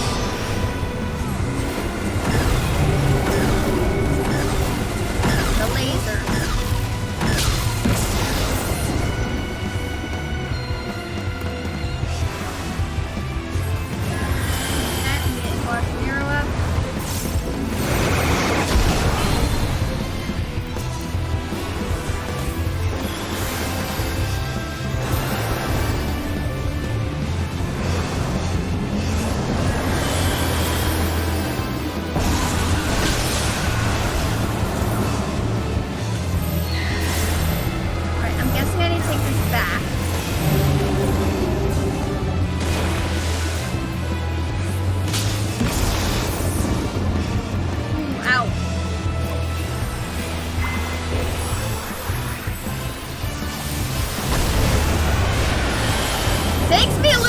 Time to get it, but when I do get it, I got it, bitch.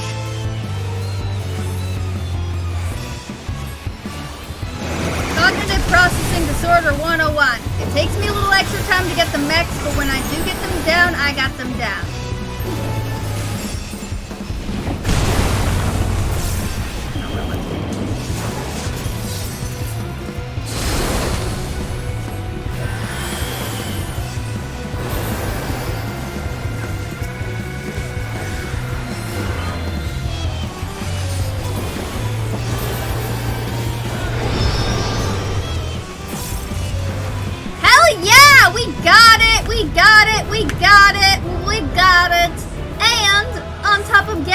We got it with everyone up this time, which means we got infinitely better.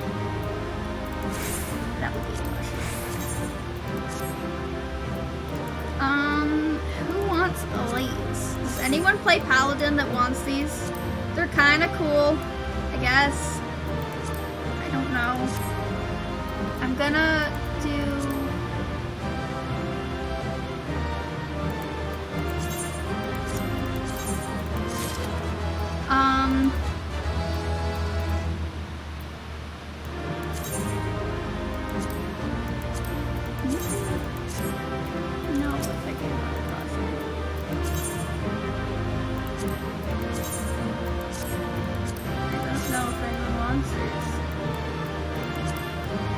they're cool. I guess I'll also give this one to Kaze, because if I'm giving this to her, I might as well give this to her. Alright, and nobody needs the minion. Alright, cool.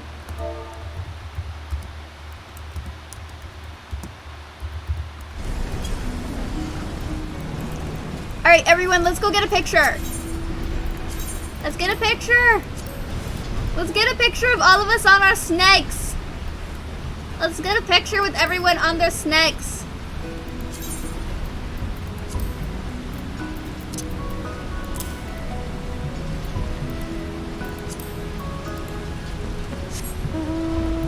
Let's get a picture with everyone on the snakes. The danger noodles. We all have danger noodles now. Let's get a danger noodle picture.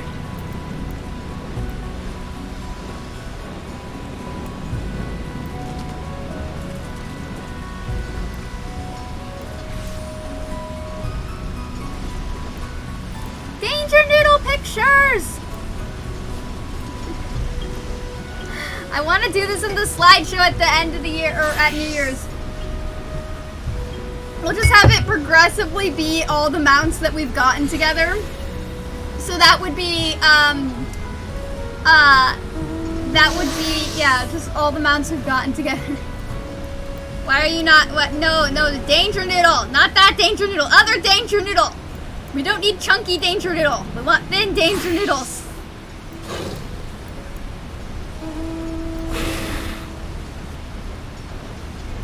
Danger noodles.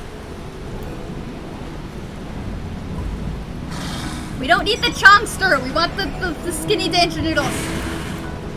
Bones and noodles. Let's get a picture with all the danger noodles. Looking so good. Alright, let me go into G-pose real quick. I love that we always accidentally do this where we have the Auras on one side and like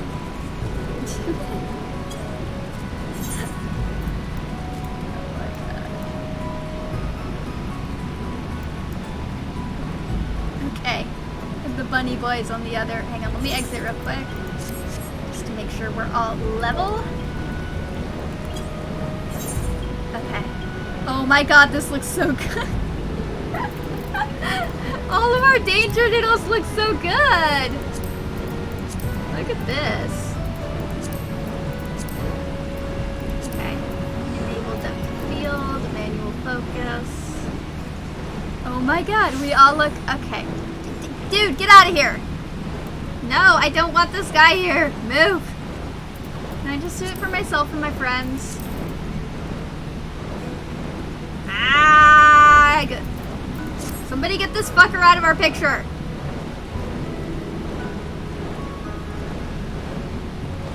Okay, he's leaving. Good.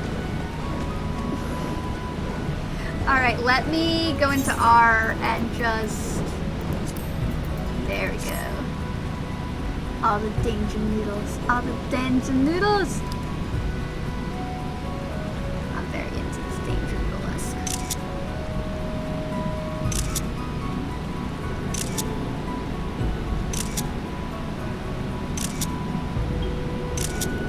Alright. Yes!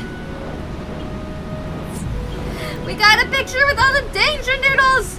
Look at us looking so uniform in all our danger noodles. The danger noodle posse is here. Danger noodles. They're all in sync. It's beautiful. Look how beautiful this is.